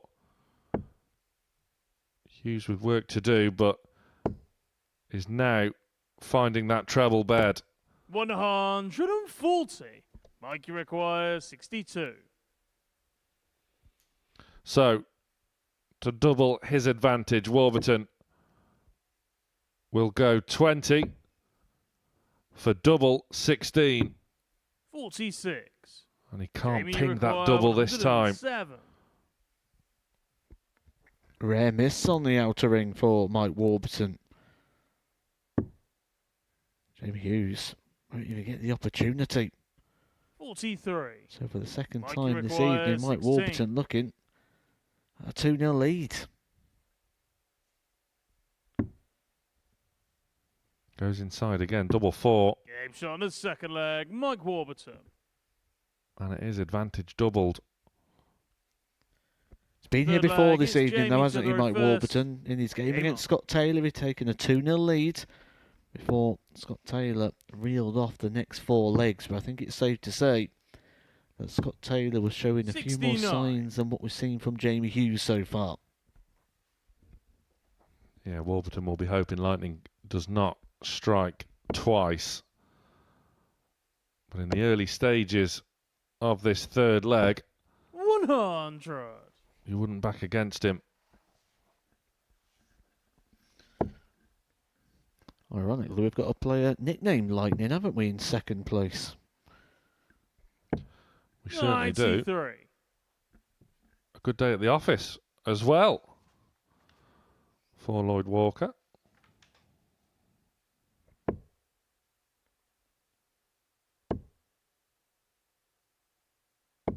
$60.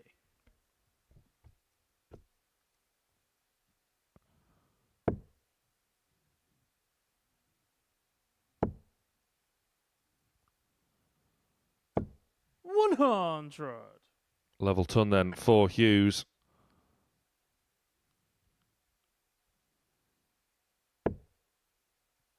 Who's in danger of just letting this match run away from him a little bit here. 60. That will help Yozza's cause.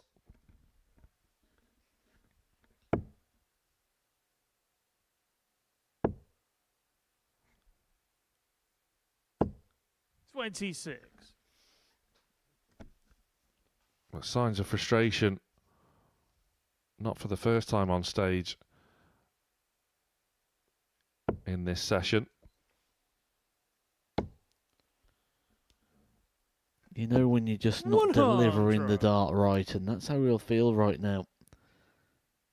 When you're sort of chasing, you just not got that release right, and then the downside is you start trying to work out the mechanics of your own throw. Almost trying to place the dart in the board rather than throwing and propelling.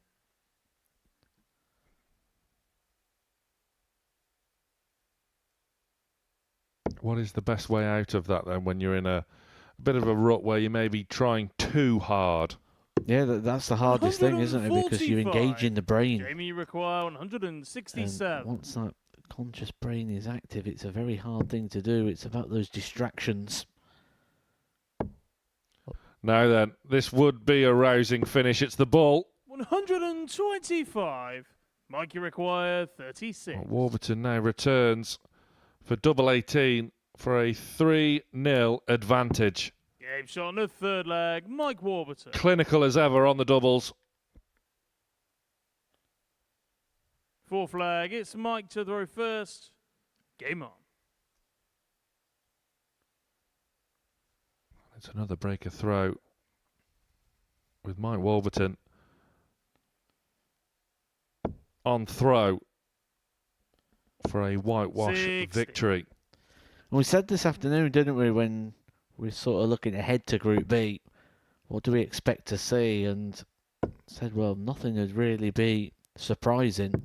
And there'll be a scoreline somewhere along the way where someone will win 4-0 and you'll be feeling like you should be surprised by it, but nothing really should surprise you with this group, and this might be that result. 100. Yeah, Hughes really needs to dig deep here.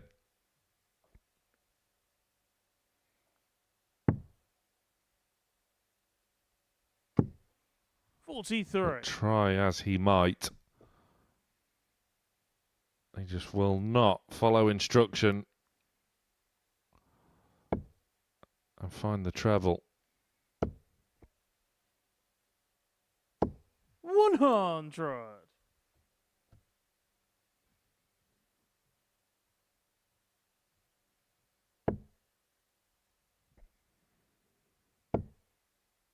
Needs another treble to really get back in this leg. 95. But not that one.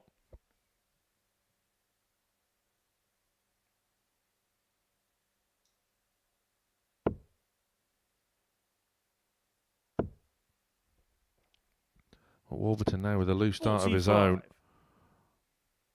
Just giving Yozza another chance here.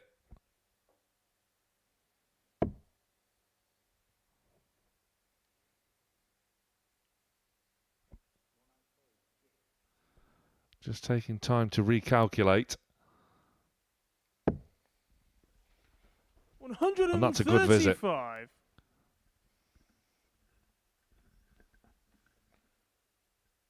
So what can Warburton do with this 196 to really make Hughes sweat. 100. He gets himself Jamie down to a require 2-darter. 131. And he'll get an opportunity. An opportunity here for the match. For Mike Warburton. 91. His first points on Mike the to board here in require this Group B 96. campaign. Here we go then. 96 required.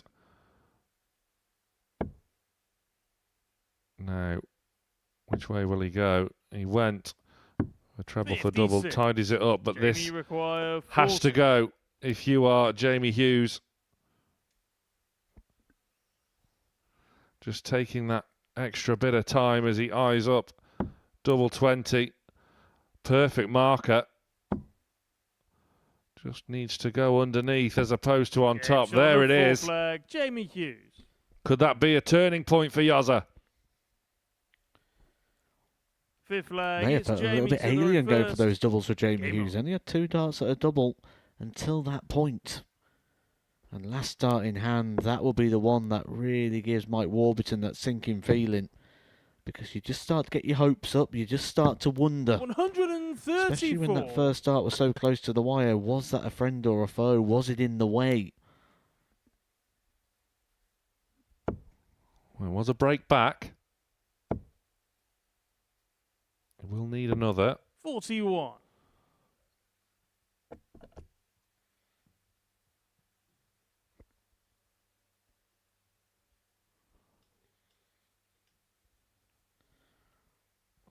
As both players just pause for a water intermission. Yeah, just a little issue with the scoreboard. The electronic system, we try turning it off and on. We'll give it a kick. All the usual ways of trying to fix things. Jack Garwood not yet employed to put 50 pence back in the meter.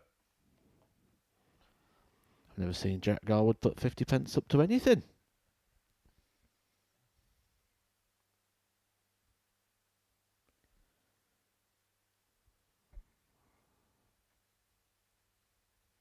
So, bit of a delay here then. And with this game poised as it is, could this potentially benefit Mike Warburton with this comeback for Jamie Hughes halted? Well, Jamie Hughes certainly looks the more settled of the two in this scenario. Mike Warburton looking quite fidgety at times. And you do feel like this could be the little time out that could really suit Jamie Hughes. Imagine that in darts if we started to introduce the timeout rule. This would be a great time to have played it if you was Jamie Hughes. You just started to get that turnaround. You've just got yourself into a good position. 100 ahead on the scoreboard. Jamie Hughes opening this leg with a 1-3-4. Mike Warburton just the 41. So when we come back to play, Jamie Hughes will be in a good position.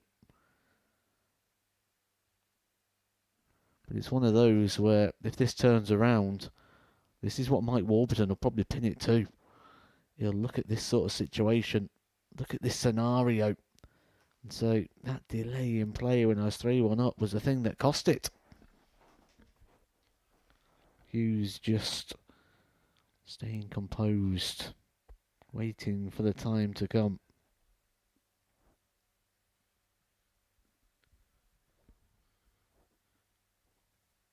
This is our 5th game of the evening so far. We open the night, Scott Taylor 4-2 victory. And he also had a 4-2 victory over Mike Warburton, picking up 2 victories so far. The only player to have done so, putting himself in a good position to join Stephen Johnson on Saturday night. Jamie Hughes now eventually comes away from the Ocky. But last time he was up at the Ocky, he took on Lewis Gurnie. Good victory for him there, 4-2. So, could be in a good position for his hopes of getting through to Saturday after the disappointment of the Group A campaign. And we'll see Lewis Gurnie up next. Now, these are practice darts. The players afforded some practice darts here after a lengthy delay. So coming up after this match, We do see Lewis Gurnie taking on current group leader Scott Taylor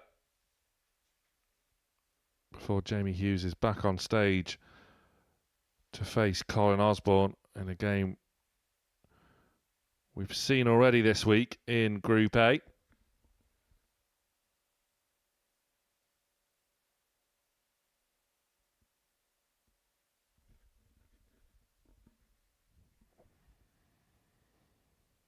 And the group is still very much delicately poised as we head towards the midnight hour. And this makes it interesting now. The players are allowed to get a couple of practice darts in. This now means that I don't think it's going to be too much of a factor where it maybe would have been before. And you can see we are still in the very early parts of the league table at the moment. But Mike Warburton will want to get the job done here, get some points on the board and join Jamie Hughes and Lewis Gurnie, leaving Colin Osborne cut adrift. Yeah, and that wouldn't be a fair reflection on Osborne's performance so far this evening. A 95 average in his opening match against Scott Taylor, culminating in a 4-2 defeat, and then missing match darts in our previous match against Lewis Gurnie. That would have been for a 4-1 win, but in the end, Gurnie prevailed by 4 legs to 3.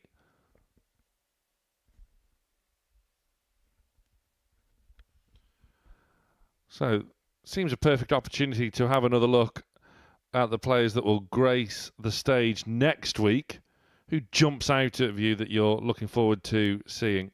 Do you know what? There's a lot of players there that are very obvious picks, aren't they? Jamie Lewis, semi-finalist at the World Championship. Martin Adams, multiple-time BDO World Champion. But Alex Williams is someone who interests me in Group C. I think he's going to be quite understated, and I think he could be a big danger, not just in that Group C, but potentially to Week 3. Well, you heard it here first, and you'll be pleased to know that we are ready to rock and roll once more.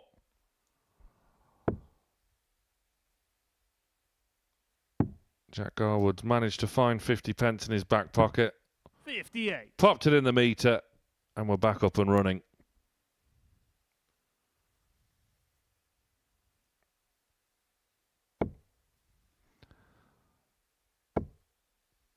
It really is hitting a crucial stage of this match. Hughes was starting to mount a bit of a comeback. 44. It's that breaking concentration, though, isn't it? It can be vital. A breaking flow, a breaking momentum.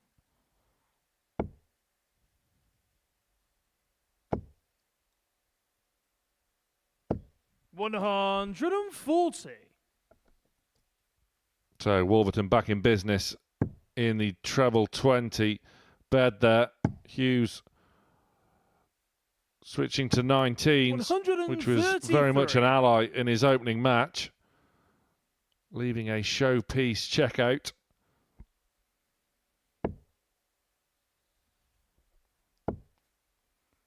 Well, Warburton responds. 100. Jamie require 132. Leaving a big out of his own now. Which way will Hughes go here? He needs treble 19.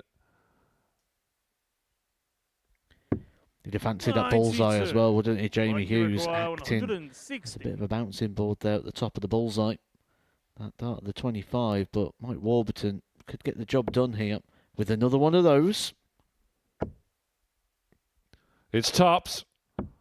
120. What a way that would have been. Jamie require 40. To take a victory. But all of a sudden, the complexion of this game could change. Jamie Hughes needs tops. Game shot on the 5th leg, Jamie Hughes. And now the difference is down to a single leg. 6th leg, it's Mike to throw first. And this game on. 6th leg, crucial. On the Warburton throw, the Welshman will feel that this is his time to get off the mark.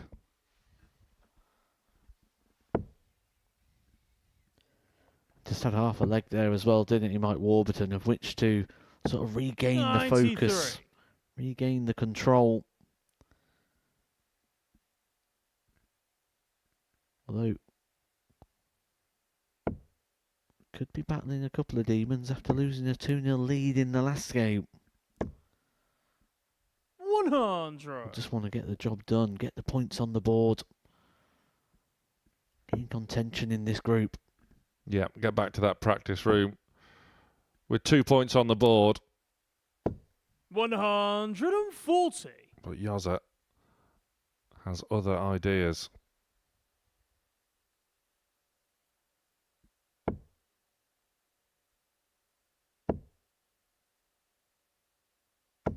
$140.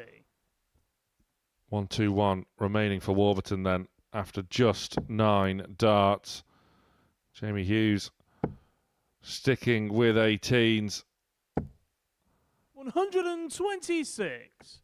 Mike, you require 121. A good visit, but this is the chance Warby's been waiting for. Gets the treble. Gets a single. It's a dart for the bull. 96. It's a good effort as well on the bullseye. Give Jamie Hughes the full respect here on the 142.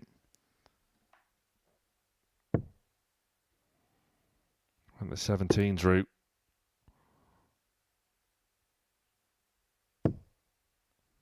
$84. Mike, you require So, 25. Mike Warburton should have 2 match darts to play with here, and they'll be at 88. Game shot and the match, Mike Warburton. Clinical. Warburton's overcome a delay in proceedings in the middle of that game, as well as a potential Hughes comeback to take out a 4-2 victory over the man from Tipton with a 90 average, 50% on the doubles, which has continued his impressive form on the outer ring. Join us after the break for more Group B action.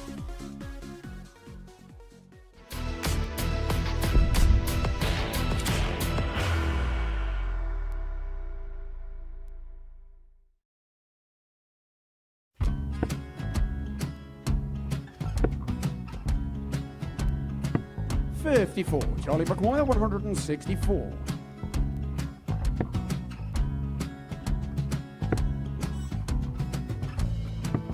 $44.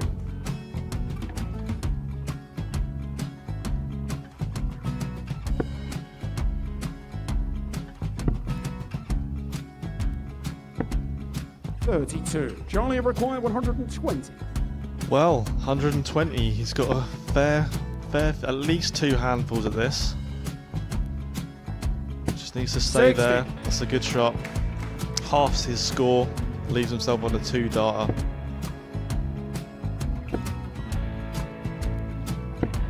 $26. Charlie Time on his required side 60.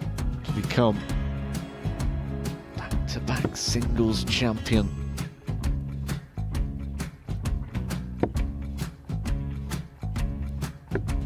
$40. Definitely a couple of nerves in those last 2 darts. But he'll be coming back. It's a moment he's been in before this situation. Standing at the back of the stage, Charlie approaching the required hockey with a 20. chance to win the title.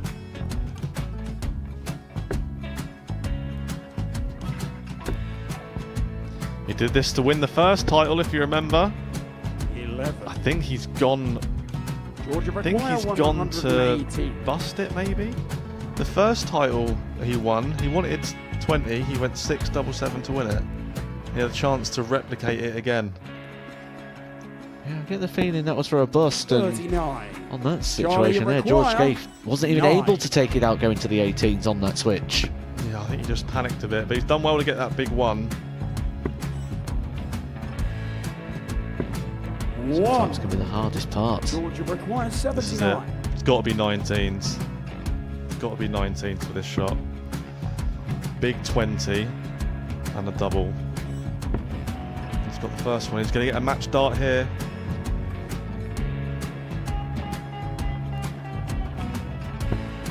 59. Charlie, Threw the entire require body into that 8. one. Just didn't want to let go of the dart.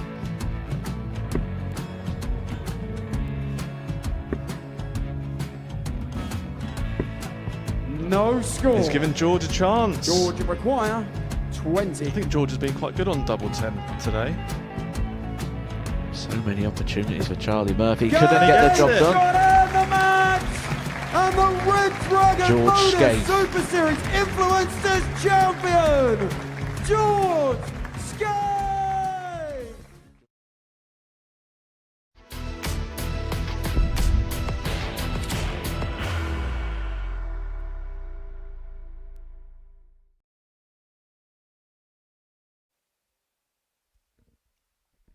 Welcome back to the Modus Super Series Live Lounge as Group B is starting to take shape. Mike Warburton off the mark with a 4-2 win over Jamie Hughes. But it's Scott Taylor that's making the early run-in. The Series 6 champion looking for more success here in Series 11. Wins over Colin Osborne and Mike Warburton. See him with a 100% record so far.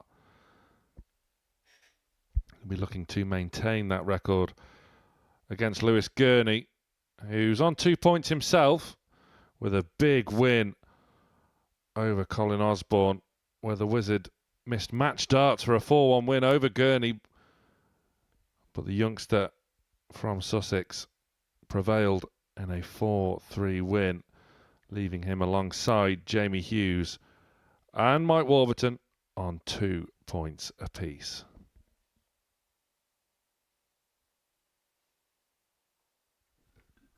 I think one thing that really stands out when looking back through the first cycle of fixtures there is just how close the games have been this evening. No 4-1s, no 4-0s, all 4-2, 4-3 games, which is kind of the vibe of which we expected with this group. When we look at the performance levels of the players, we said there wasn't too much to separate them, and it's coming through and reflected in those scorelines, which you imagine would also be reflected in the league table come the end of play tomorrow. It's Scott to throw first. Game on.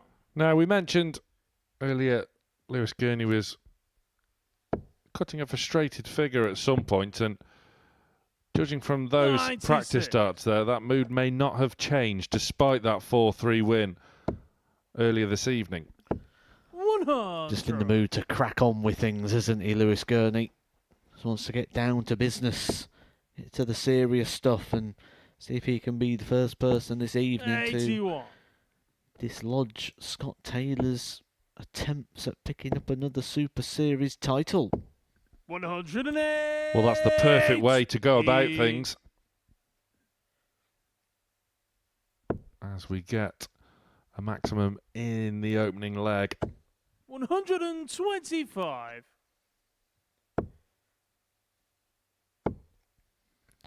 Well, he's on a bit of a run, isn't he, 6. Lewis Gurnie? Because he was looking like he was going to back-to-back defeats when he was 3-0 down to Colin Osborne, but reeled off the legs. 99. Lewis, you require 160. Taylor rounding off, leaving a level ton. Gurnie 64. Scott, you require 100. on 97 now. So Taylor with 2 for tops, 1 for tens. 80. Lewis, you require 97. But will now leave Lewis Gurnie a chance to break the throw of the group leader. 49. Scott, you Didn't require get a dart. 20. Double 5 now for Taylor. Game shot on the first leg. Scott Taylor.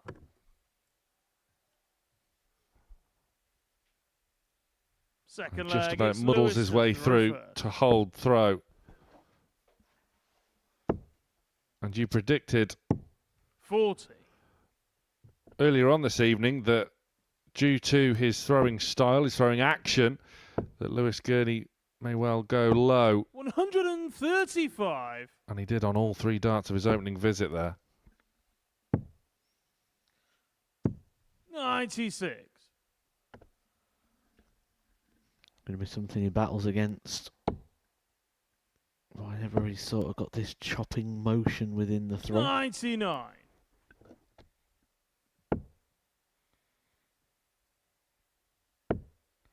The danger is that where the dart sort of stands up, 35. he wants the dart to be above the treble. He doesn't want to be coming underneath because he'll end up blocking it and start chasing it around the board.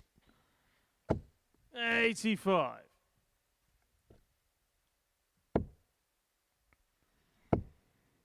Now that first dart was a perfect marker. Second took a bit of a nasty deflection. 138. A good visit nonetheless, but Taylor has the chance to be first to a finish. 76.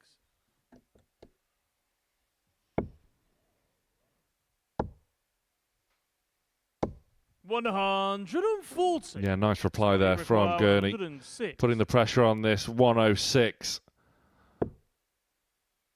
He'll switch to 18s for double 16. 90. Lewis, you require 52. That'll be the same Game shot on target the for second Lewis leg, Gurnie, Lewis Gurnie. which he takes out with a minimum of fuss for parity Third at one leg it's Scott apiece. to throw first. Game on.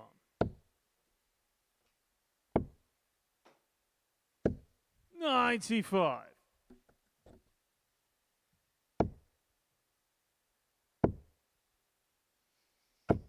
$140. Gurney now finding a bit of a rhythm.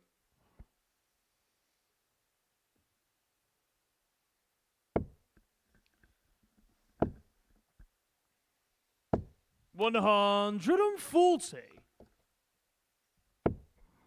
And again, 140 has been Scott Taylor's favourite score 91. of the session so far. With some serious power scoring. 59.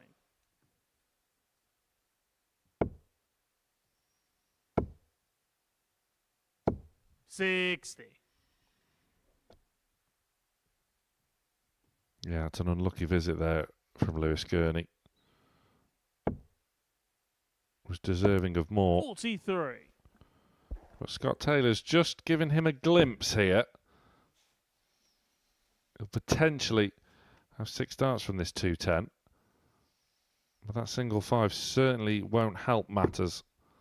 50. Scott, you require 164. But Scott Taylor now eyeing 164. Another one of those. 124. Lewis, Tidies it up well. 160.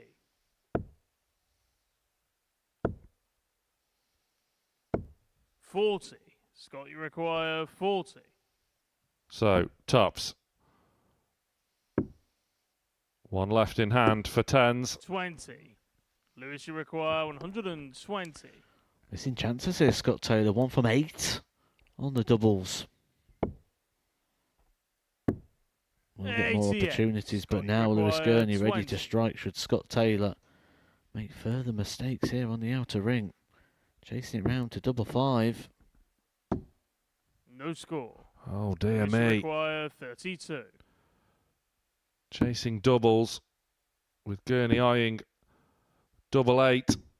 Game shot on the third leg. Lewis Gurney. Key moment. Fourth And leg. is there It's finally Lewis to throw chinks first. in the armour Game on. of the group leader, Scott Taylor.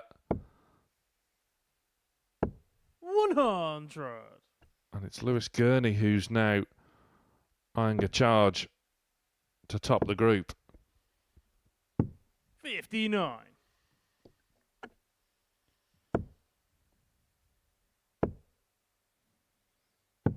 $59. There's that shot again, which I seem to find them referencing almost every single session. The 134. one treble means you cannot use the 19s. The 180 now would not move him to a finish. 140.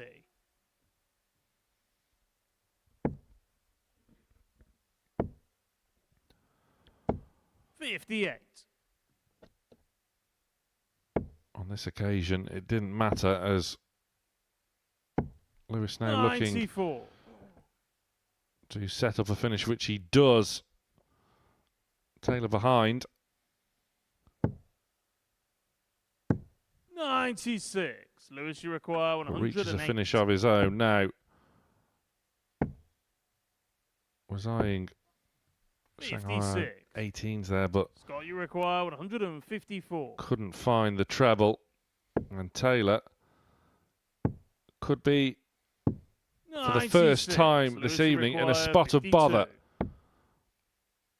Once again, it's double 16 for Lewis Gurnie. 20. Scott, you require 58.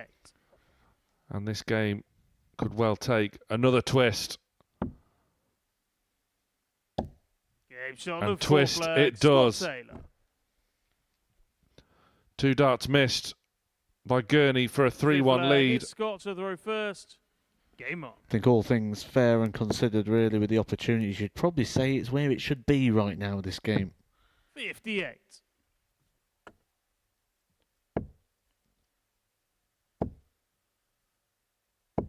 $140. Which you'd give it to advantage Scott Taylor on the basis of the advantage of throw. 108. But not really much to separate the pair, really, in regards to scoring departments, averages. It's all 108. the story ahead of us. And right now, they're both stepping it up. It's coming alive in this 5th leg. 59. Both players sharing maximum. 123. And that's a nice setup for a little 2-dart checkout for Lewis Gurney, who seemed to 140. have not dwelt Lewis, you on require those 58. missed darts for a 3-1 lead. Can he find double 10 for a Game 3-2? shot on the 5th leg. He Lewis certainly can. And is now 6th leg. throwing it's for the Lewis match. To throw first. What a leg Game that on. was.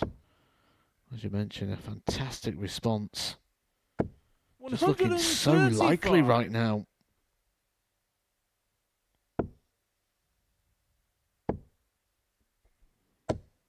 $85. Well, we knew this group was going to be full of twists and turns, thrills and spills. And it's not letting us down 60. so far. Living and breathing every single shot, Lewis Gurney. 108. Taylor's not done with yet. He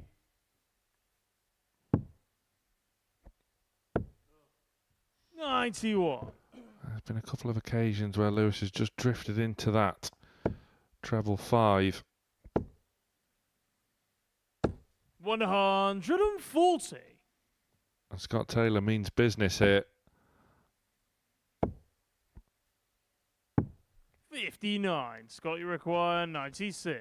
96 to take us to a decider. Double 18. Double 9. Game shot on the 6th leg. Finds Scott it. Taylor. No one wants to hold throw here. 7th and But final Scott Taylor's leg. going to have It's to do Scott so to throw first. if he's going to maintain his 100% record. We go to a deciding leg.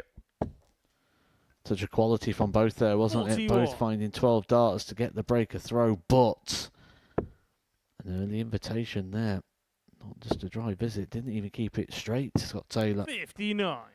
Maybe after a touch of quality and elite level darts from the pair, you can afford maybe a nervy visit in this scenario. 60. What can you afford to? Gurney now finding the treble. 100. But just one of them. As he's probably just a dart ahead here of that of Taylor. 95.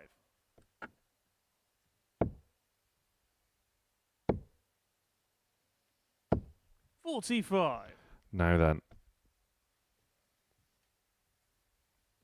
Could that be the invitation Scott Taylor needs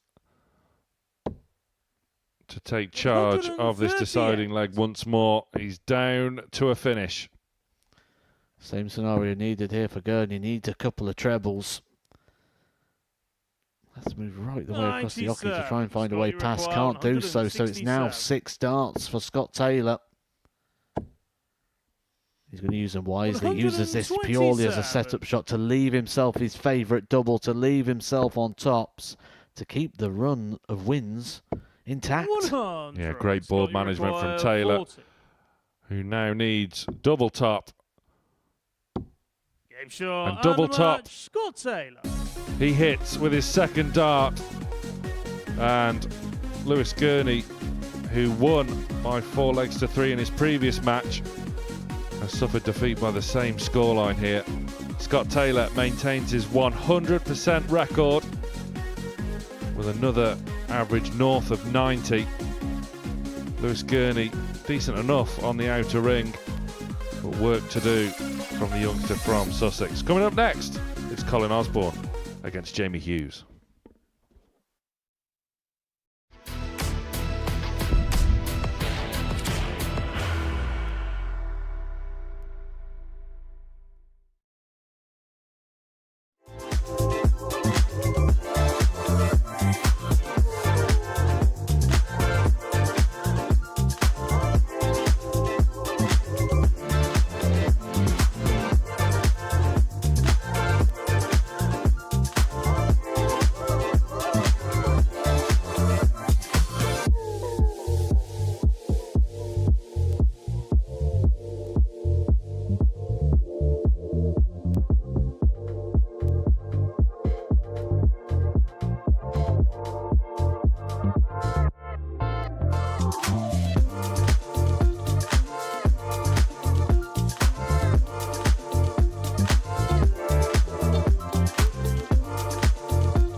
Well, it is now Friday,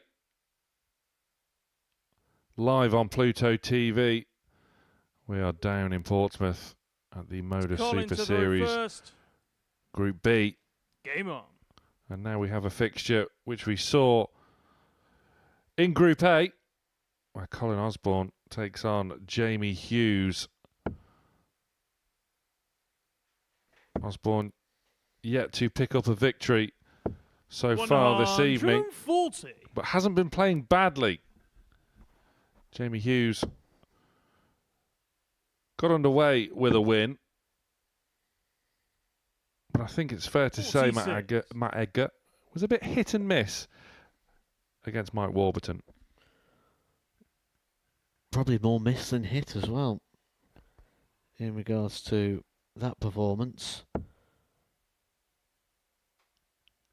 And I think that's kind of been maybe the way he would assess his week so far.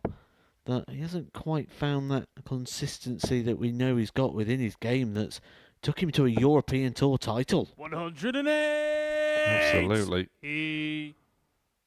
The Czech Open winner of 2019, where he beat the bullet, Stephen Bunting, 8-3 in that final. 140.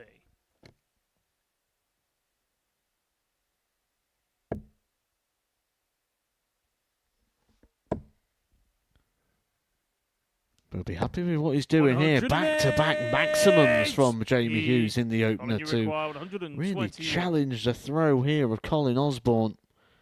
But Osborne could resist it here and leave Hughes helpless if he finds the bullseye. Game shot on the first leg. Colin Osborne. Well, you can't say fairer than that. Colin Osborne has been taking out 3 dart sequences throughout the week. And there he finds the centre of the board to take an early lead over Jamie Hughes, who fires back immediately with a maximum. Well, and also worth noting here, Jamie Hughes' last 9 darts have been perfect. A hat-trick of 180s. 140. Now it's still early doors in this game,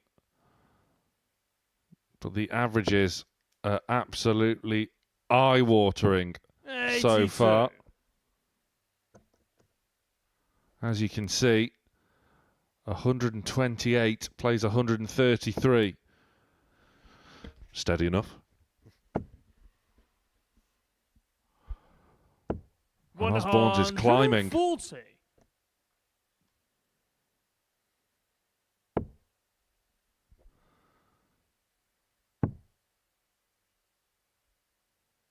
Does it make you feel more comfortable on stage against an opponent you've played for the past 3 days previous? Yeah, it will do. You'll be aware of the pace and you'll feel comfortable in that environment. And, well, it's certainly paying off for the pair right now. A masterclass in scoring. Jamie, you require a big step up in performance from Colin Osborne from everything we've seen so far.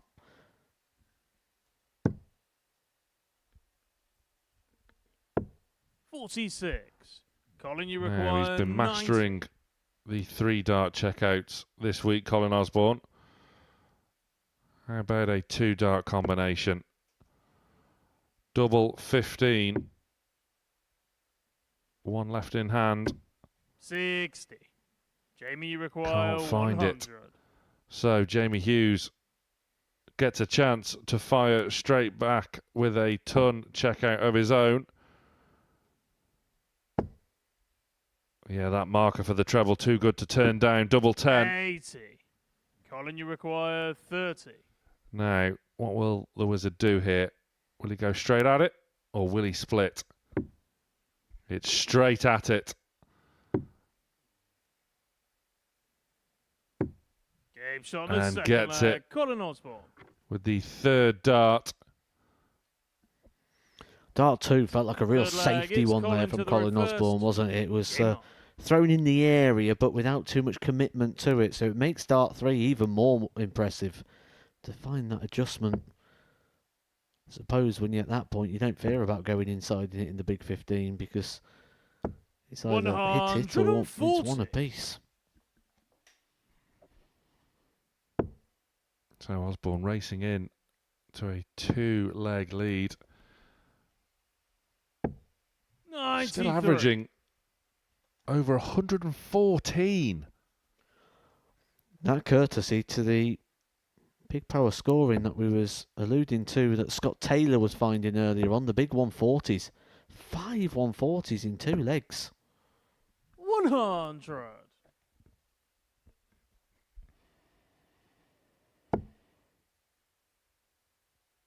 Now Osborne going well enough on the Challenge Tour so far this year. 25th in the order of merit, which may not sound spectacular. However, the sheer competitive nature and the strength in depth now on the Challenge Tour, 25th is not to be sniffed at. But that 40 is, in the context of this high quality affair, that's an opportunity. 92.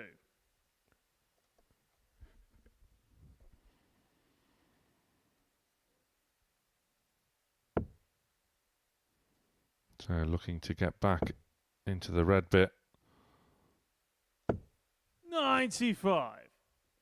Leaves himself 126. Now, a potential chance for Hughes here. 58. But can't Colin, you find require a treble on that 126. visit. So, can the wizard cast his spell over this 126? Will need the treble 19. Deflects horribly into the 3. 42. Jamie, you require 137. And now it's Jamie Hughes' turn to eye a 3-dart outshot here. Gets the treble 19. He's going tops, and it was not a bad effort at all. 77. Colin, you require 84. So, Osborne back for this 84. Just drifting into the 5. Quite happy that he got the treble, I imagine. There, a single would have left it very tricky. So, 3 o'clock on the board, double 6. Leg, Colin Osborne. And it's a 3-0 lead. 4th flag, for it's Colin Jamie Osborne. to throw first.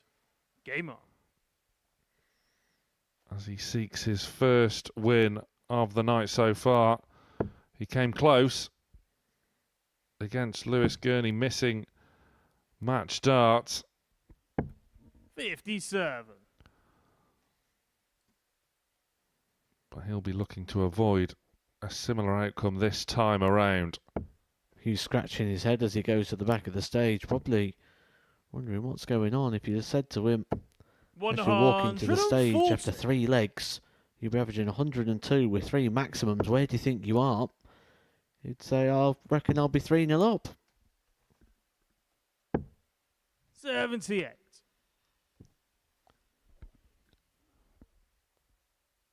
So as the averages have now settled down, as you would of course expect, following that phenomenal first leg of the game. 100. Both players still dancing around the ton average. Osborne 102.5.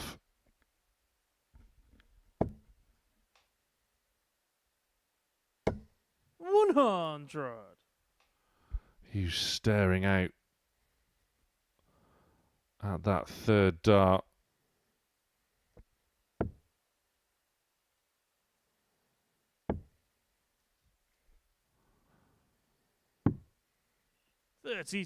Now, just a slip there from Osborne, allowing Yozza back into this one.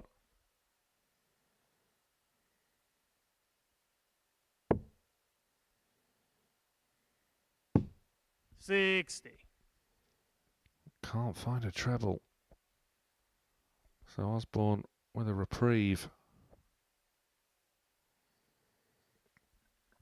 Just lost the grip of the dart in the hand there and showing his experience, not being rushed.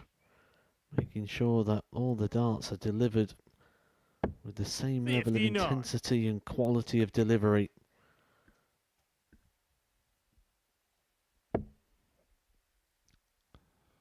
As he edges closer towards the finish line. But Yoza 174. is not rolling over. You require 170. And this will have to go if he's going to seal a whitewash win.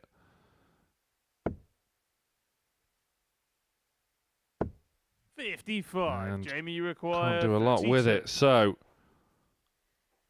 Jamie Hughes, double 16.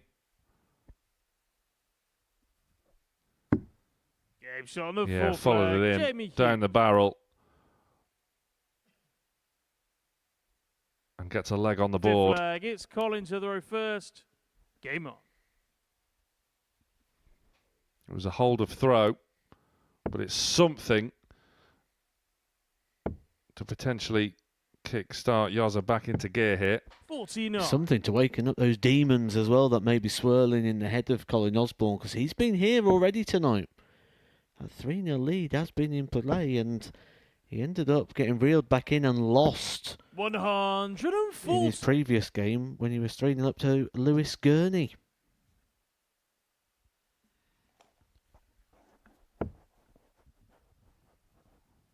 Yeah, match darts missed for a 4-1 win there. 38. And could we see a similar outcome, as it's Jamie Hughes now, who is very much in the ascendancy. Colin Osborne will feel like he's giving this leg away rather than it's one that Jamie Hughes is significantly beating him in. Still in the 400s after the opening 6, but this is better. 140. Much better. He won't want to be giving legs away on his own throw.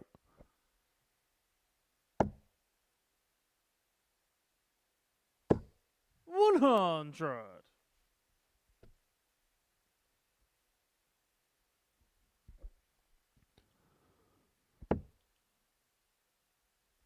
Needs another if he's going to get down to a finish. 83. Jamie, you Bit require of time here 164. for Jamie Hughes on the Colin Osborne throw.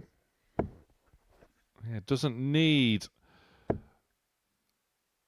to go for it, and he's managing the board very well there, leaving himself on double 16 once again. Colin Osborne way back on 191, and with another dart drifting into the 5, can't apply the pressure he would have liked. So, double 16 it is for Yoza. And it's the same outcome as the previous leg. One out, one in. Break a throw. 6th flag, it's Jamie to throw first. And Jamie Hughes is right back in this game. He'll probably feel like he was harsh to be 3-0 down the way he was playing. And now the question is it just too much to do to turn this one around? Yeah, despite that early adversity, Hughes has maintained an average around 100. Osborne now just starting to find his power scoring once again.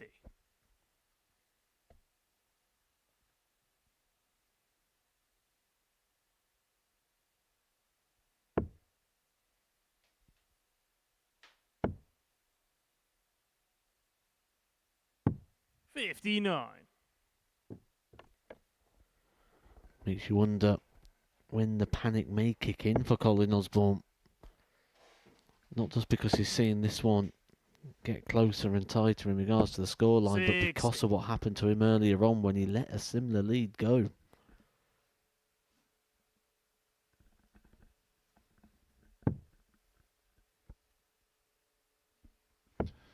Be looking to draw on all of that experience 139. There's not a lot in this sport that Colin Osborne hasn't seen. And he does leave himself on a finish first on the Hughes throw here. 85. Colin, you require 167. And we'll have 6 minimum for this 167. A grimace in the background from Jamie Hughes.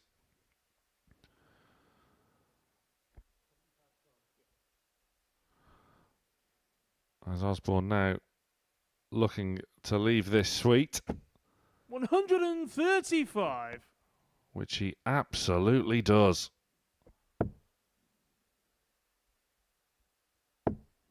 So, match starts, came and went for Colin Osborne. Colin, you In his previous match against Lewis Gurnie. He's going to have 3 of them here at double 16 to finally get off the mark in Group B this evening. Game shot. He only needs the one. Colin Osborne. And that's a very impressive display from both players there. A great game with some early power scoring. But it is Osborne that takes the victory. Both players around about the 95 average. A 1-2-1 checkout from Osborne. An absolute showpiece. And he's finally underway in Group B. Join us after the break here at the Modus Live Lounge here on Pluto TV.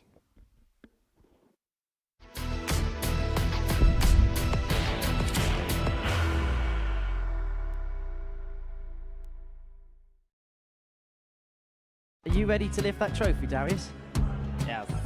Let's do it then. Ladies and gentlemen, your Modus Super Series 9 champion is Lucky D, Darius Lewandowski!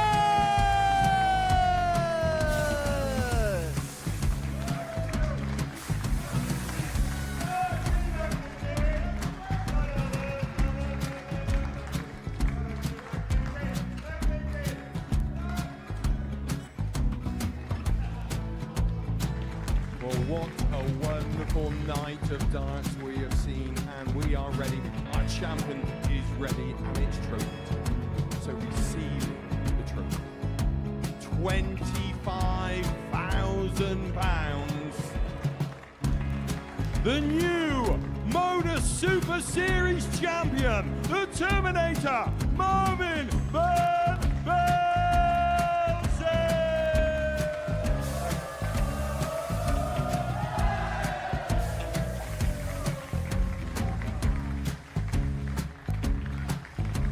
And one more time, the 8th Modus Super Series champion, the Terminator, Marvin Van Velzen. And the new Modus Super Series champion is Andreas Dirty Harrison.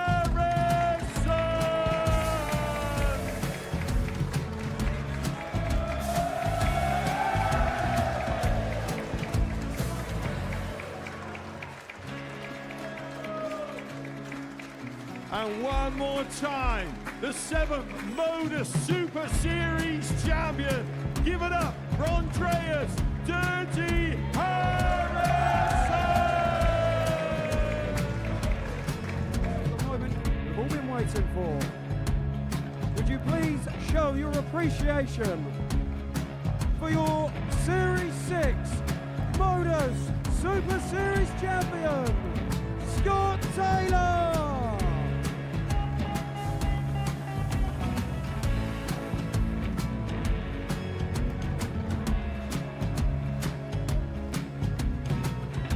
One more time, your new Modus Super Series champion. He is Chucky. He is Jim McEwen. Ladies and gentlemen, your Modus Super Series champion, retaining his title, the Nuke, Luke Littler!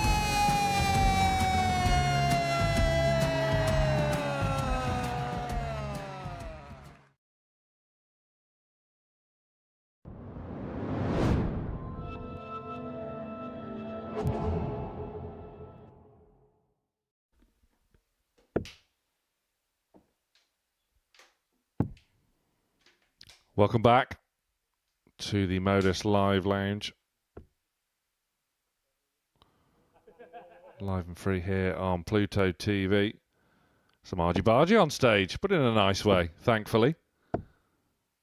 As Lewis Gurnie takes the stage for the final time this evening on the opening night of Group B. He faces Mike Warburton, who got off the mark with a win to throw first. over Jamie Hughes.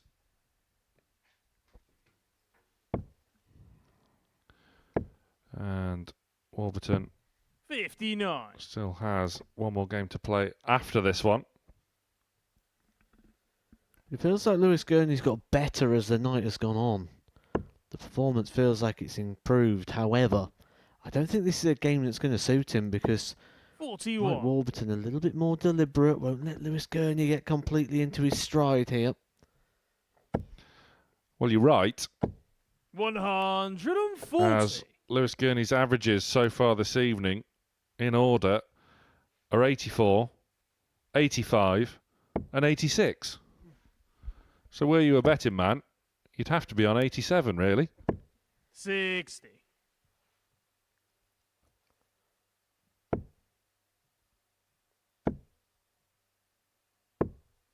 100. Warburton with an early defeat to Scott Taylor. Bounced back very well 100. indeed, dispatching Jamie Hughes.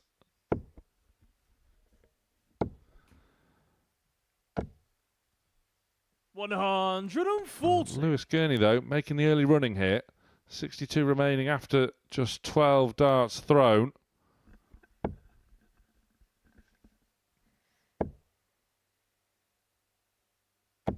$60. Lewis, you require 62. So Gurney with time on his side here. But it's double 16. It's on the first leg, Lewis Gurney. And that was very neatly done. Second leg, it's Mike to throw first. Game on. Minimal fuss from Lewis Gurney in a game I didn't think would suit him too well. In regards to just having a little bit more time at the back of the stage. Maybe one of those that if it starts to unravel quite quickly, but it's just looking a little tense at times as well, isn't he? Just sort of flexing at the back of the stage. 77. Yeah, seems to be growing into the evening well, is Gurney. Warburton 100. won't be panicking, though.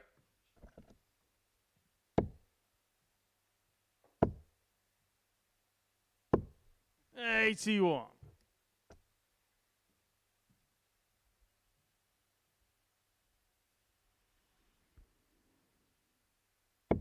Warburton now in charge of this leg on his throw. But a treble-less visit just leaving the door ajar for Lewis Gurney.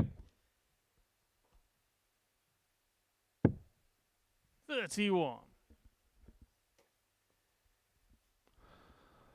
He won't be overly chuffed with that visit, so Warby now looking to leave a finish. 100. Which he does.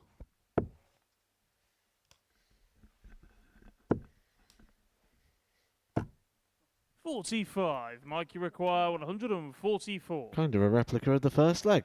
Player who throws first. Looking very comfortable. Time on the side for Mike Warburton. Now, double 12. 132. Great effort. You always felt with that opening treble 20, it looked very inviting, as did that. Mike, you as Gurney require fires 12. in a 140. But Mike Warburton now with double 6. Game shot on the second leg, Mike Warburton. And throughout the evening, Mike Warburton's doubling has Third been leg, very it's impressive. Lewis to throw first. Game on. 140.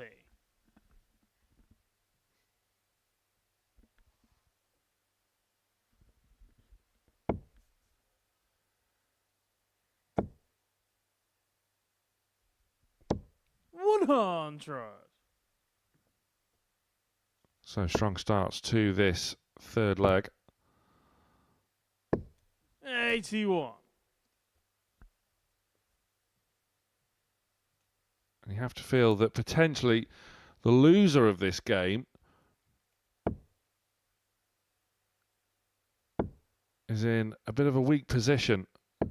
60. With Scott Taylor seemingly running away with things at the top of the table. 60. The field is bunching up in behind.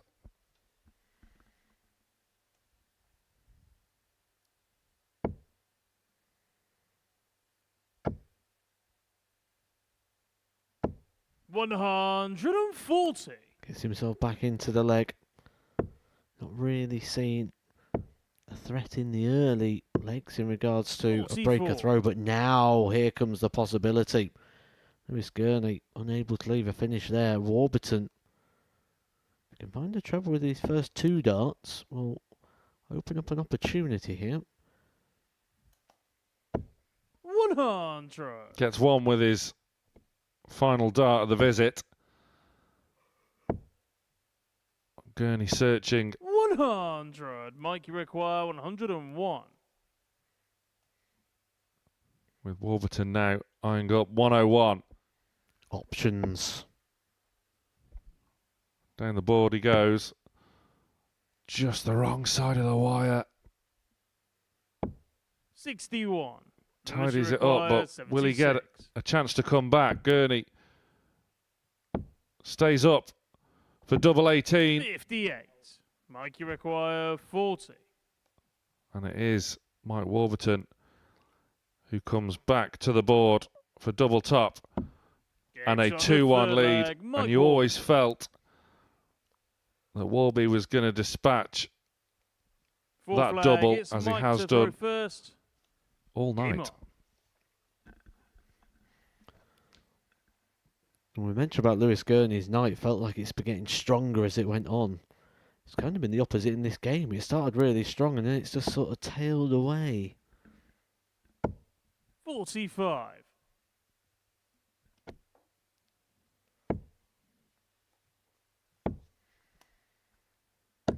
Will be the first player to complete his fixtures this evening, Lewis Gurney, which is going to be either a friend or a foe, because if he was to lose this game to Warburton, he's then got to head back to his accommodation, knowing there's 2 more games where there's 4 more points going to be dished out to the rest of his rivals. 140.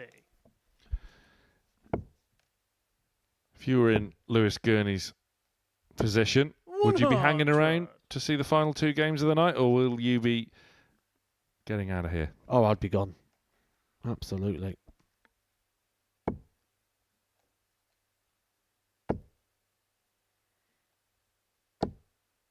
$100.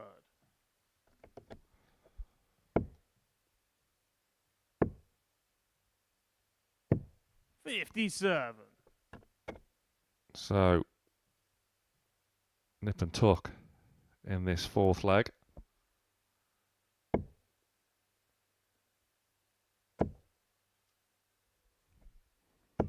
$140.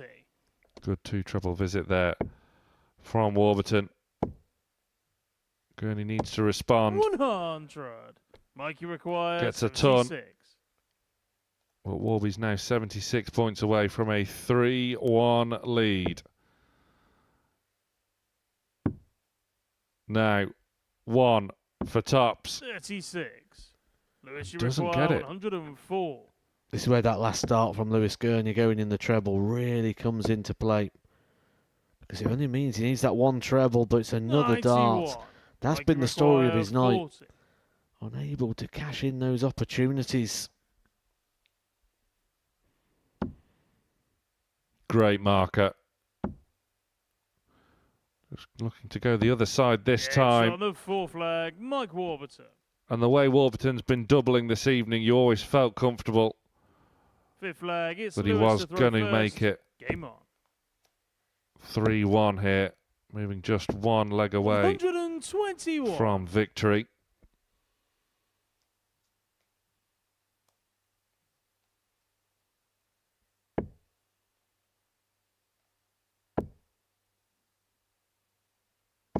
$100.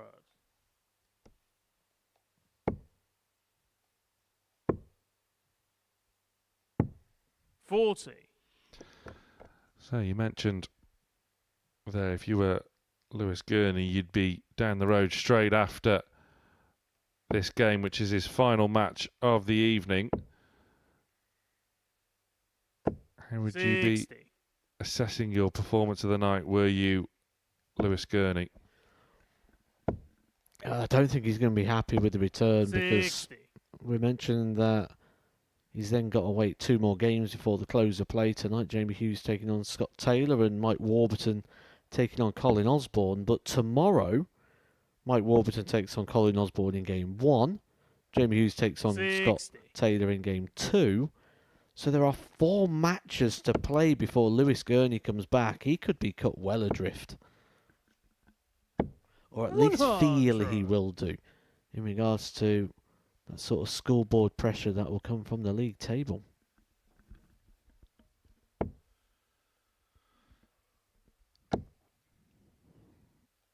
And this is now 140. relentless from Mike Warburton. Gurney could do with another one of those. 100. Mike Just require 141. shy of the target. As Mike Warburton eyes 1-4-1. It won't be this time, but he can tidy it up. 81. Lewis, you require 8. To leave a 2-dart combination, but Lewis Gurney now will have 1 dart at the top of the board. 40. Mikey requires 60. As the story of his night continues, not being able to take that crucial chance. And Warburton now with 1 dart at double 10, which he takes. His doubling has really seen him through in his wins this evening. A disappointing evening for Lewis Gurney, but do not rule the 23-year-old from Sussex out of contention just yet. Both around the 85 mark as the group leader is back on stage after the break.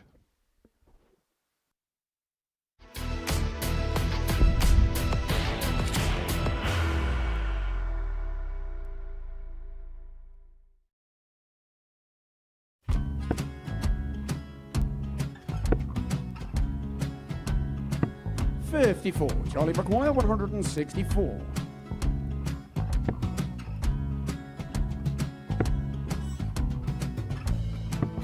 $44.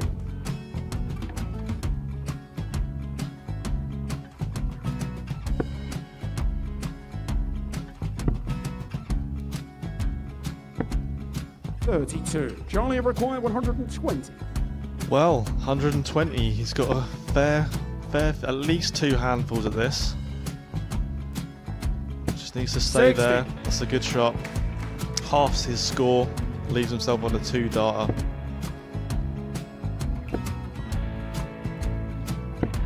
$26. Charlie Time on his require side 60.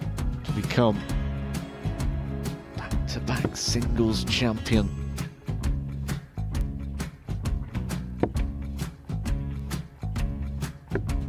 $40.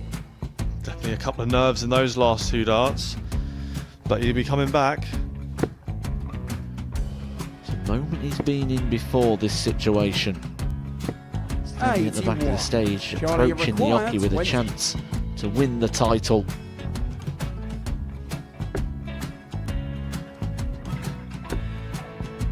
He did this to win the first title, if you remember. 11. I think he's gone. Georgia I think require he's gone to 118. bust it, maybe. The first title he wanted 20, he went 6-7-7 to win it. He had a chance to replicate it again. Yeah, I get the feeling that was for a bust. And 39. on that situation there, George Gage wasn't even able to take it out going to the 18s on that switch. Yeah, I think he just panicked a bit, but he's done well to get that big one. Sometimes can be the hardest part. Georgia requires This is it. 79. It's got to be 19s. It's got to be 19s for this shot. Big 20 and a double. He's got the first one. He's going to get a match dart here.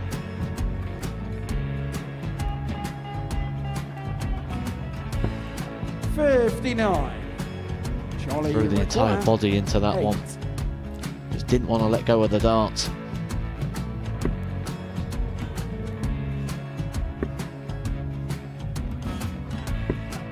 No score. He's given George a chance. Georgia require 20. I think George has been quite good on double 10 today.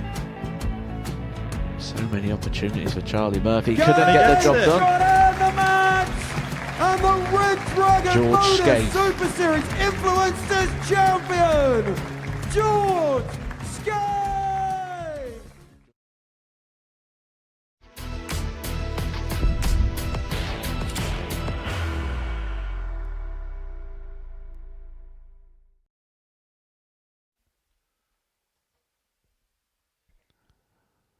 Two more matches left for you then this evening here in Group B of the Modus Super Series.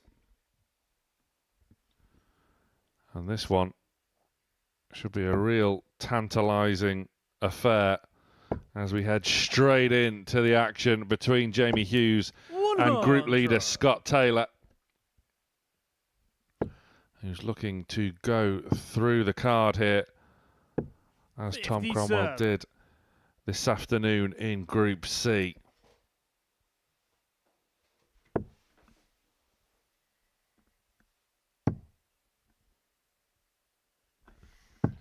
$96. Matt Edgar alongside me, as he has been all afternoon and all evening. How do you assess Jamie Hughes' performance? I think he'll probably be disappointed he lost that last game, but it wasn't because he did anything wrong. He just ran into one of the big performances from Colin Osborne, who put his best performance in by some distance. 60. But he's still well and truly in the running. He's still in the mix. Still on course for a place in 59. finals night on Saturday. But this will be a bit of a hands-full game, you feel, for him. Scott Taylor's reacted well this evening. Every time he's needed to produce something, he's stepped it up. And 96. I think the fairest point there was when he was 3-1 down to Lewis Gurnie and put in 3 very good legs to get the job done. Lowest average of the night so far, 91.26 for Scott Taylor. 149. Peaking at a 98.37.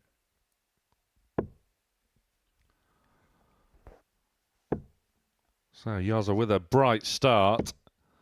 79. Scott Taylor not quite got going in 58. this opening leg Jamie just requires yet. 70. It's down to a finish. But Jamie Hughes now with 12 for tops. 30. Scott, you require 167. Now, by all accounts, should be back and will be. 87. Jamie, you require Who's 40. first start there from the group leader. Leaves Yoza with a clear run. At now double 10. Moving along the hockey. 20. And just Scott, flicks you require the wrong 80. part of the barrel. Taylor also now seeking double 10. 60. And does something similar. Jamie require 20. So, who wants it? Double 5. Some adjustment required. 10. Just can't Required 20. quite find the double. And Scott Taylor will return Game shot on the first leg. Scott Taylor. and hits the double with his first dart for an early breaker throw. Second leg, it's Scott to throw first. Game on. And Jamie Hughes will be a frustrated figure 140. after that opening leg. But there's that fire in that fight from Scott Taylor, where he does start to produce and find his best.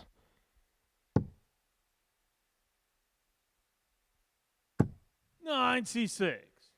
Trying to find a little bit of freedom in the throw here. And look at him go now. 140. Got his nose in front. That second dart came with a growl.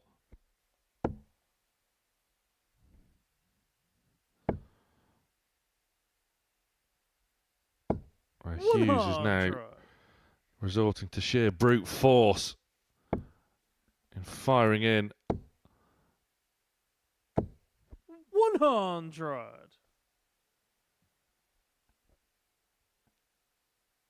So, Scott Taylor, after taking a scrappy opening leg, 140. starting to Scott, show why 121.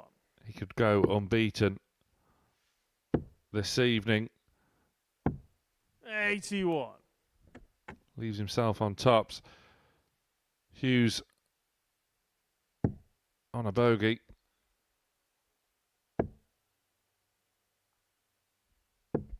$57. Scott, you Taylor require 40. will return now with double 10 once again required. Game shot on the second leg. And once Scott again, Taylor finds it and leads 2-0. Third leg, it's Jamie to throw first. Game on.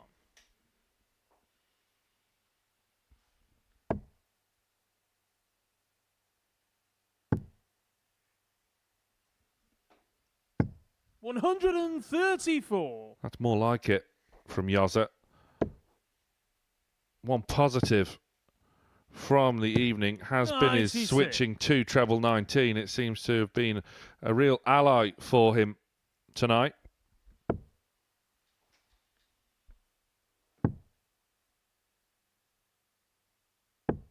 $57.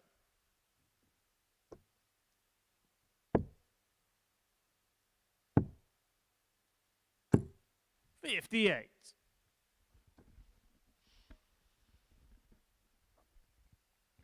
Hughes now with a chance to really put some distance in this leg at least.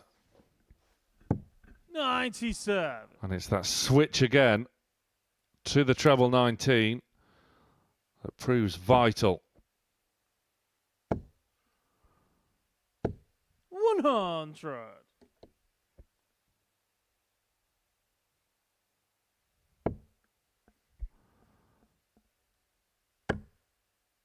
Now then, down he goes again. 139. Fails to hit the treble 19 this time, but with two treble 20s, it doesn't matter too much. He's down to a finish. He'll return for 74. Good reply from the group leader, Taylor.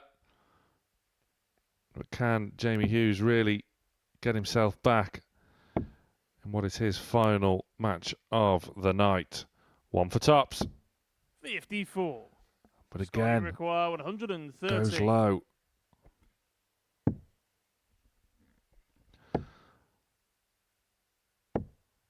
$97. Jamie, you require Yozza returns for 2 10s.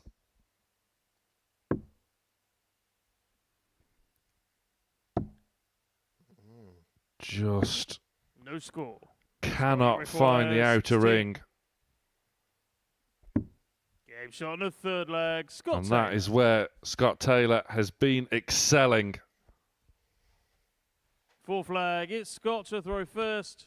A double Game break. Now has Scott Taylor having the darts for a potential whitewash victory. And he almost looked puzzled by it, didn't he, Scott Taylor? It's all about the taking of opportunities, not the race to get to them. 140.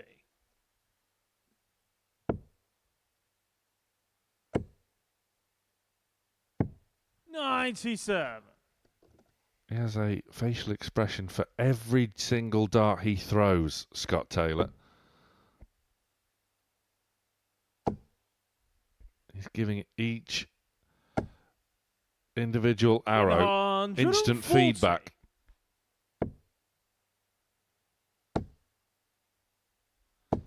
$100. Finds the treble with a snarl.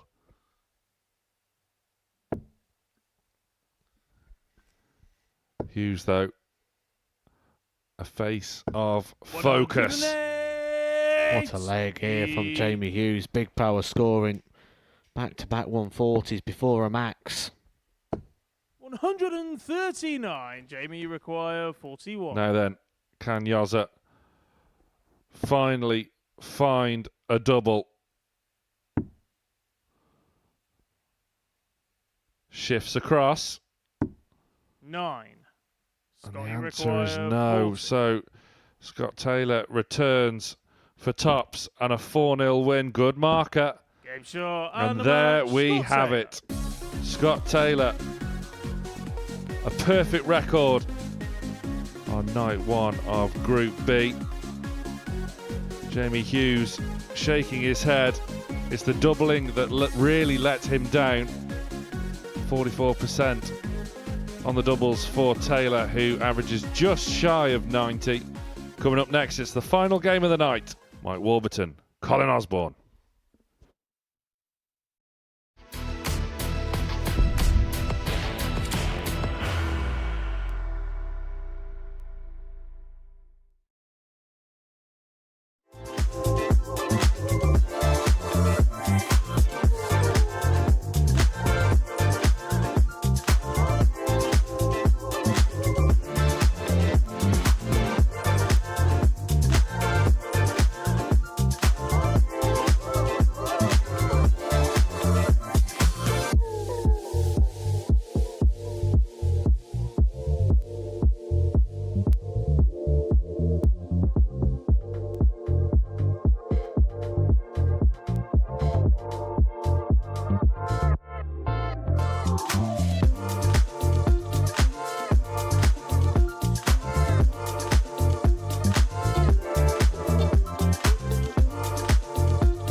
Welcome back to the final game of night one of Group B.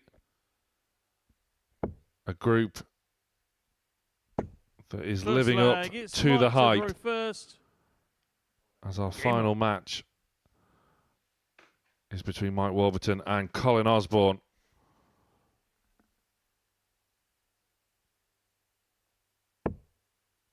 Straight into it we go. 60.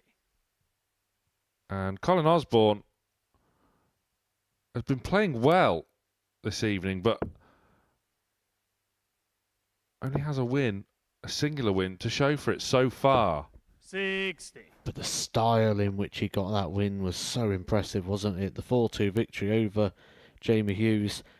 Average ended up just shy of 95, but at times was significantly over the 100. 60.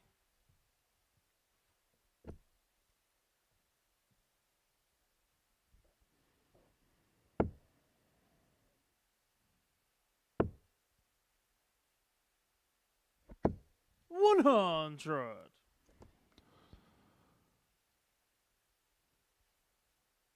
So, a cagey opening. But that cage has been busted open with that visit from Warburton.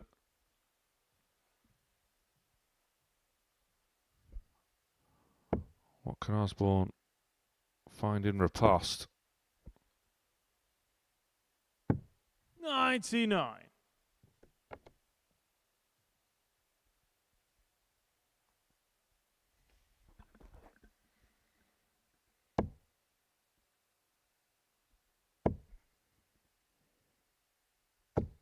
$108. Quality from Mike Warburton, as he has breathing room in this opening leg. A 140 followed by a maximum. Mikey requires 61. Leaves the Wrexham man on 61.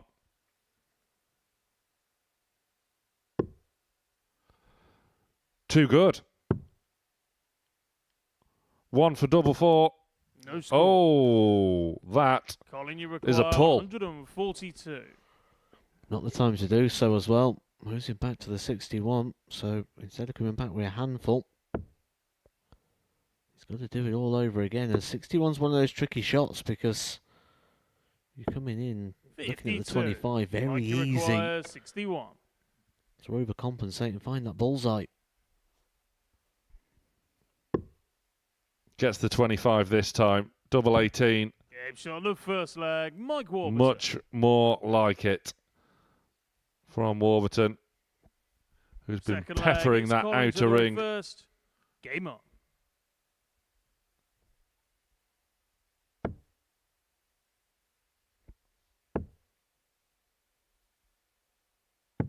$78. Nice cover shot in the end there to salvage the visit from Osborne.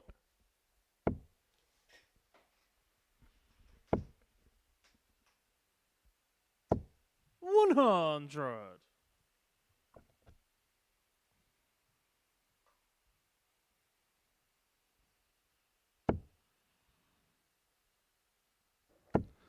Well, as we've mentioned, Osborne's performance this evening 83.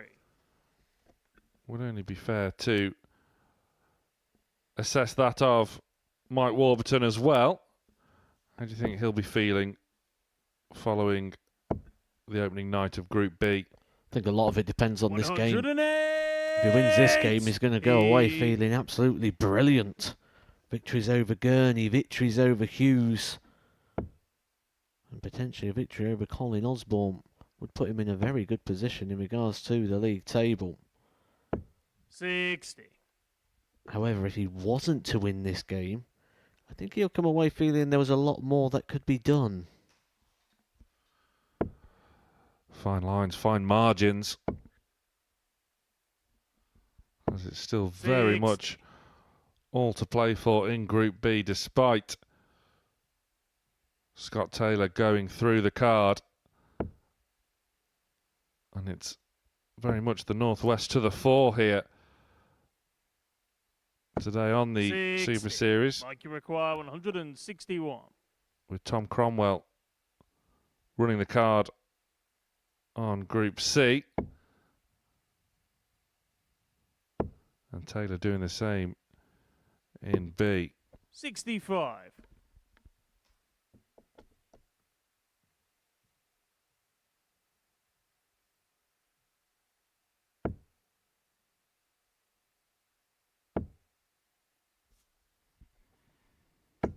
$135. Mike, you require Pressure 96. applied to this 96, separating Warburton and a 2-leg advantage. Now, with the way that first start was lying, 38. would you have been tempted to Colin, switch you for a require potential double-double? 85.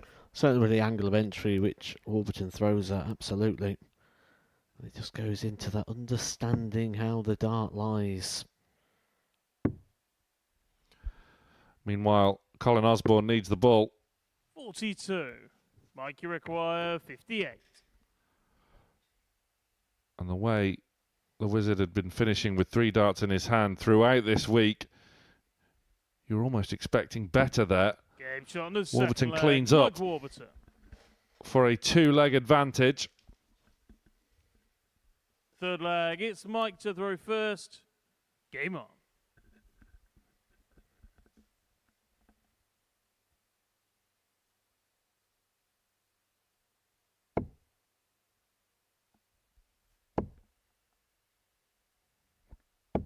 $60. Peering over, hoping one had found the treble. Jack Garwood, the referee, 100. calling 60. Ton though for Osborne.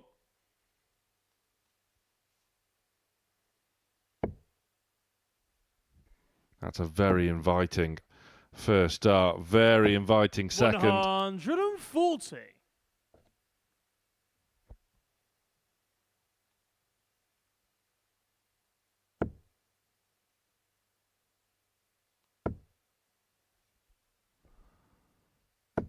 $140. Colin Osborne fires in a ton 40 of his own.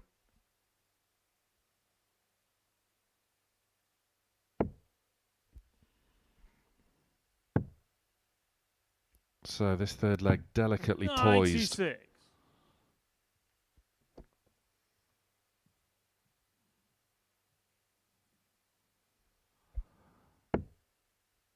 Can the Wizard magic up a comeback here?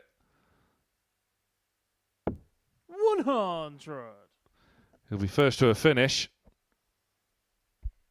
But Warburton will feel he's got 6 darts from this 205.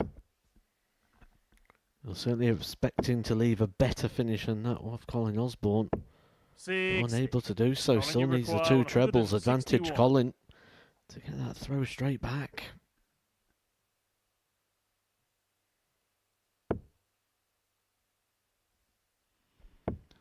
So it won't go. 90. Mike, you Leaving require 145. 71. Now this would be some way to go 3 legs to 0 up. Not this time, however.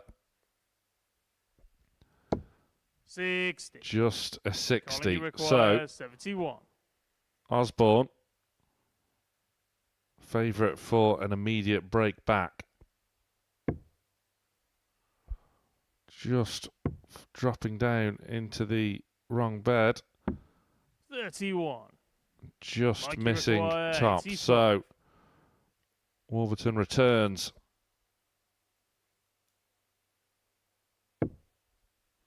Perfect first dart. On the Perfect third second leg, dart. Mike Warburton. And that is a Fourth leg, 3-0 it's Colin lead to the for Mike reverse. Warburton. Game on. And Colin Osborne now has it all to do.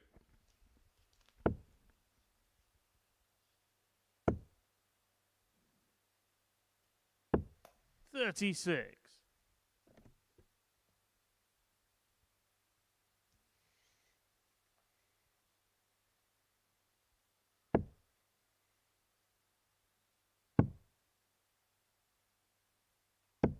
$93. Osborne needs a big visit here.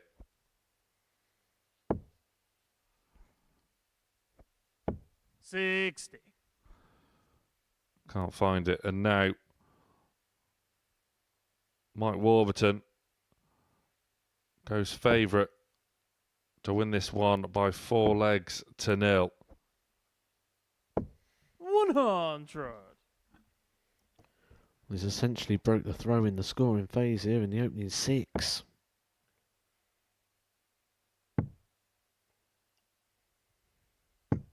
$58. It does feel like Colin Osborne's race may be run here. Just starting to go a bit wayward.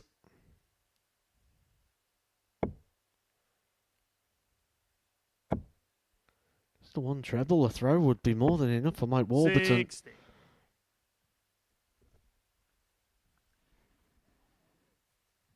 Now Osborne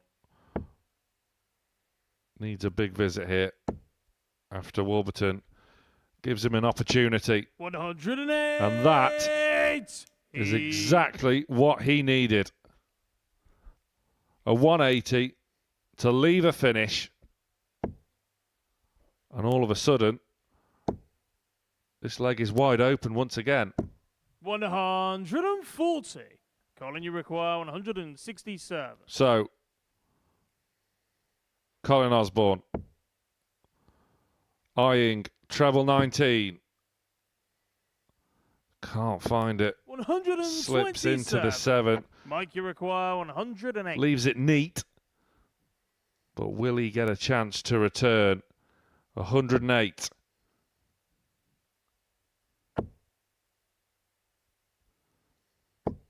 $100. Again, that was a Colin, potential you require occasion where, 40.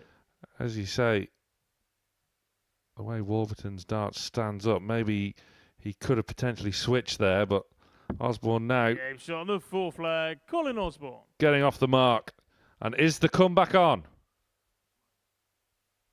5th flag. It's Thought it Mike was to his throw throw. first. Game on. Warburton unmoved. I think he knew.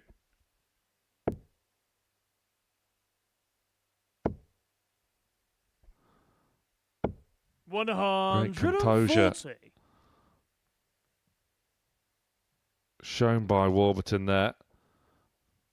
And how will Osborne fare now? Against the throw. But looking to 140. mount a comeback challenge.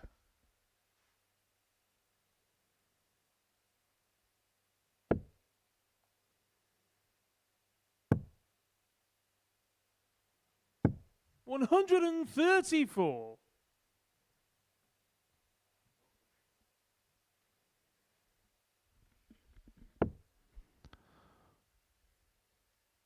Warburton, though, maintaining his impressive scoring. 140. Look at this there from Colin Osborne. Well, this is the scoring power he had in that 4-2 victory over Jamie Hughes. Just relentless power scores. 60. And this may be the opportunity. If you can find one more of those, this could be game on.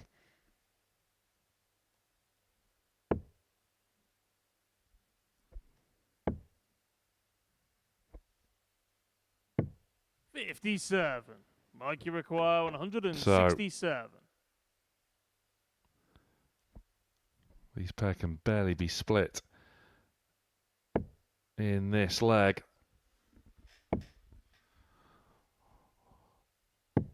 $59. Colin, you Warburton require can't 164. a treble there. So he's still in 3 figures.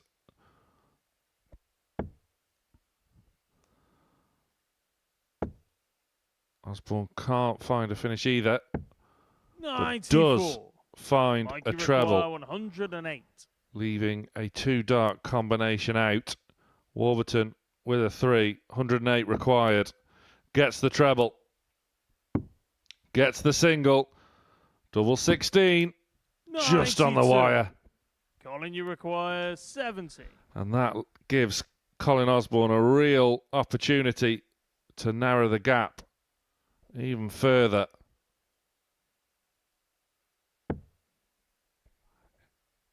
He'll only have one dart, and that dart will be for tops. 50. Mikey He requires cannot convert. 16. So 3 match darts afoot for Mike Warburton. Double 8 the target.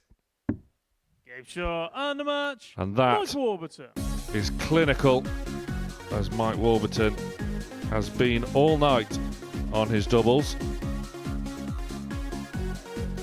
A win over the wizard, Colin Osborne, rounding off the action in Group B this evening. Mike Warburton, a 4-1 winner. Just over 91 in the averages, but it's that fantastic checkout success percentage that has been a real boon for Warburton this evening.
You have the chance to be right here in the Modus Live Lounge for finals night this Saturday. Dartshop.tv to get your tickets. And who will be joining the Group A winner, Stephen Johnston, on Saturday. Now, those are the results that wrapped up Group B this evening. And some crucial results at that. That 4-1 win for Mike Warburton, keeping him well up with the pace set by Scott Taylor, who is a perfect 100%, as is his Northwest counterpart in Group C, Tom Cromwell. There is the table. Matt Edgar alongside me. What do you make of what we have seen this evening? No one's truly out of that, are they? Everyone's got at least that one win, and there's nothing really to separate them other than a couple of legs between that qualifying position of Colin Osborne and in regards to the chasing pack from Jamie Hughes and Lewis Gurnie. But Scott Taylor leading the way, looking very good, 6 points clear.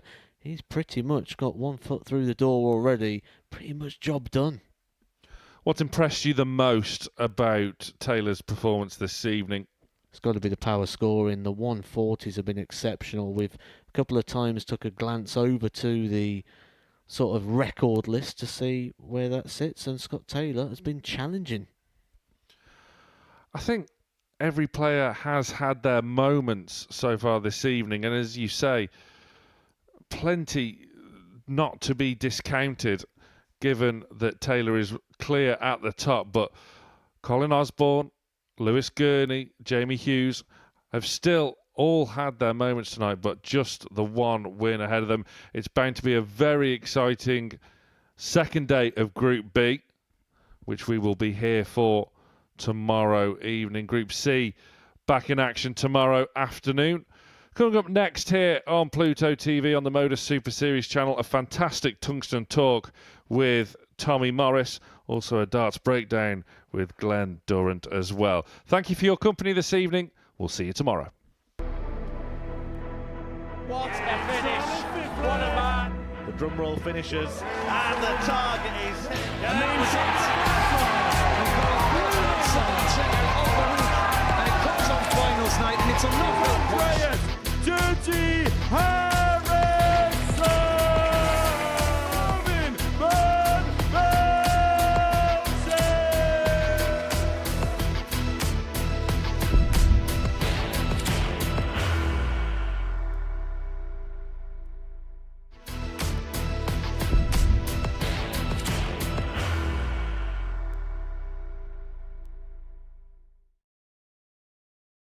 Are you ready to lift that trophy, Darius?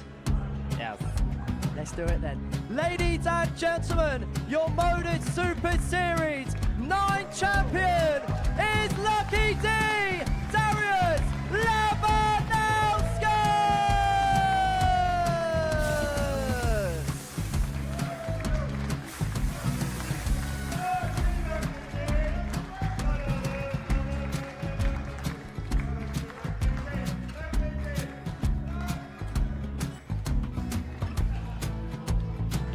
Well, what a wonderful night of darts we have seen, and we are ready. Our champion is ready, and it's trophy time. So receive the trophy. £25,000. The new Modus Super Series champion, the Terminator, Marvin Van Velzen.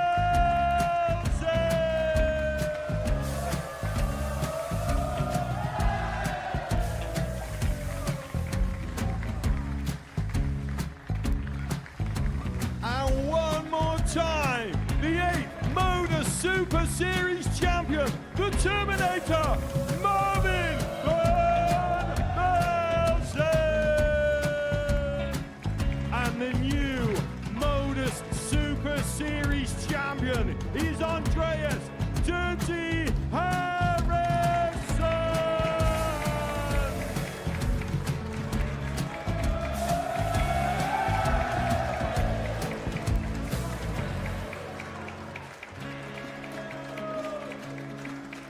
And one more time, the 7th Modus Super Series champion. Give it up for Andreas Dirty Harrison! The moment we've all been waiting for. Would you please show your appreciation for your Series 6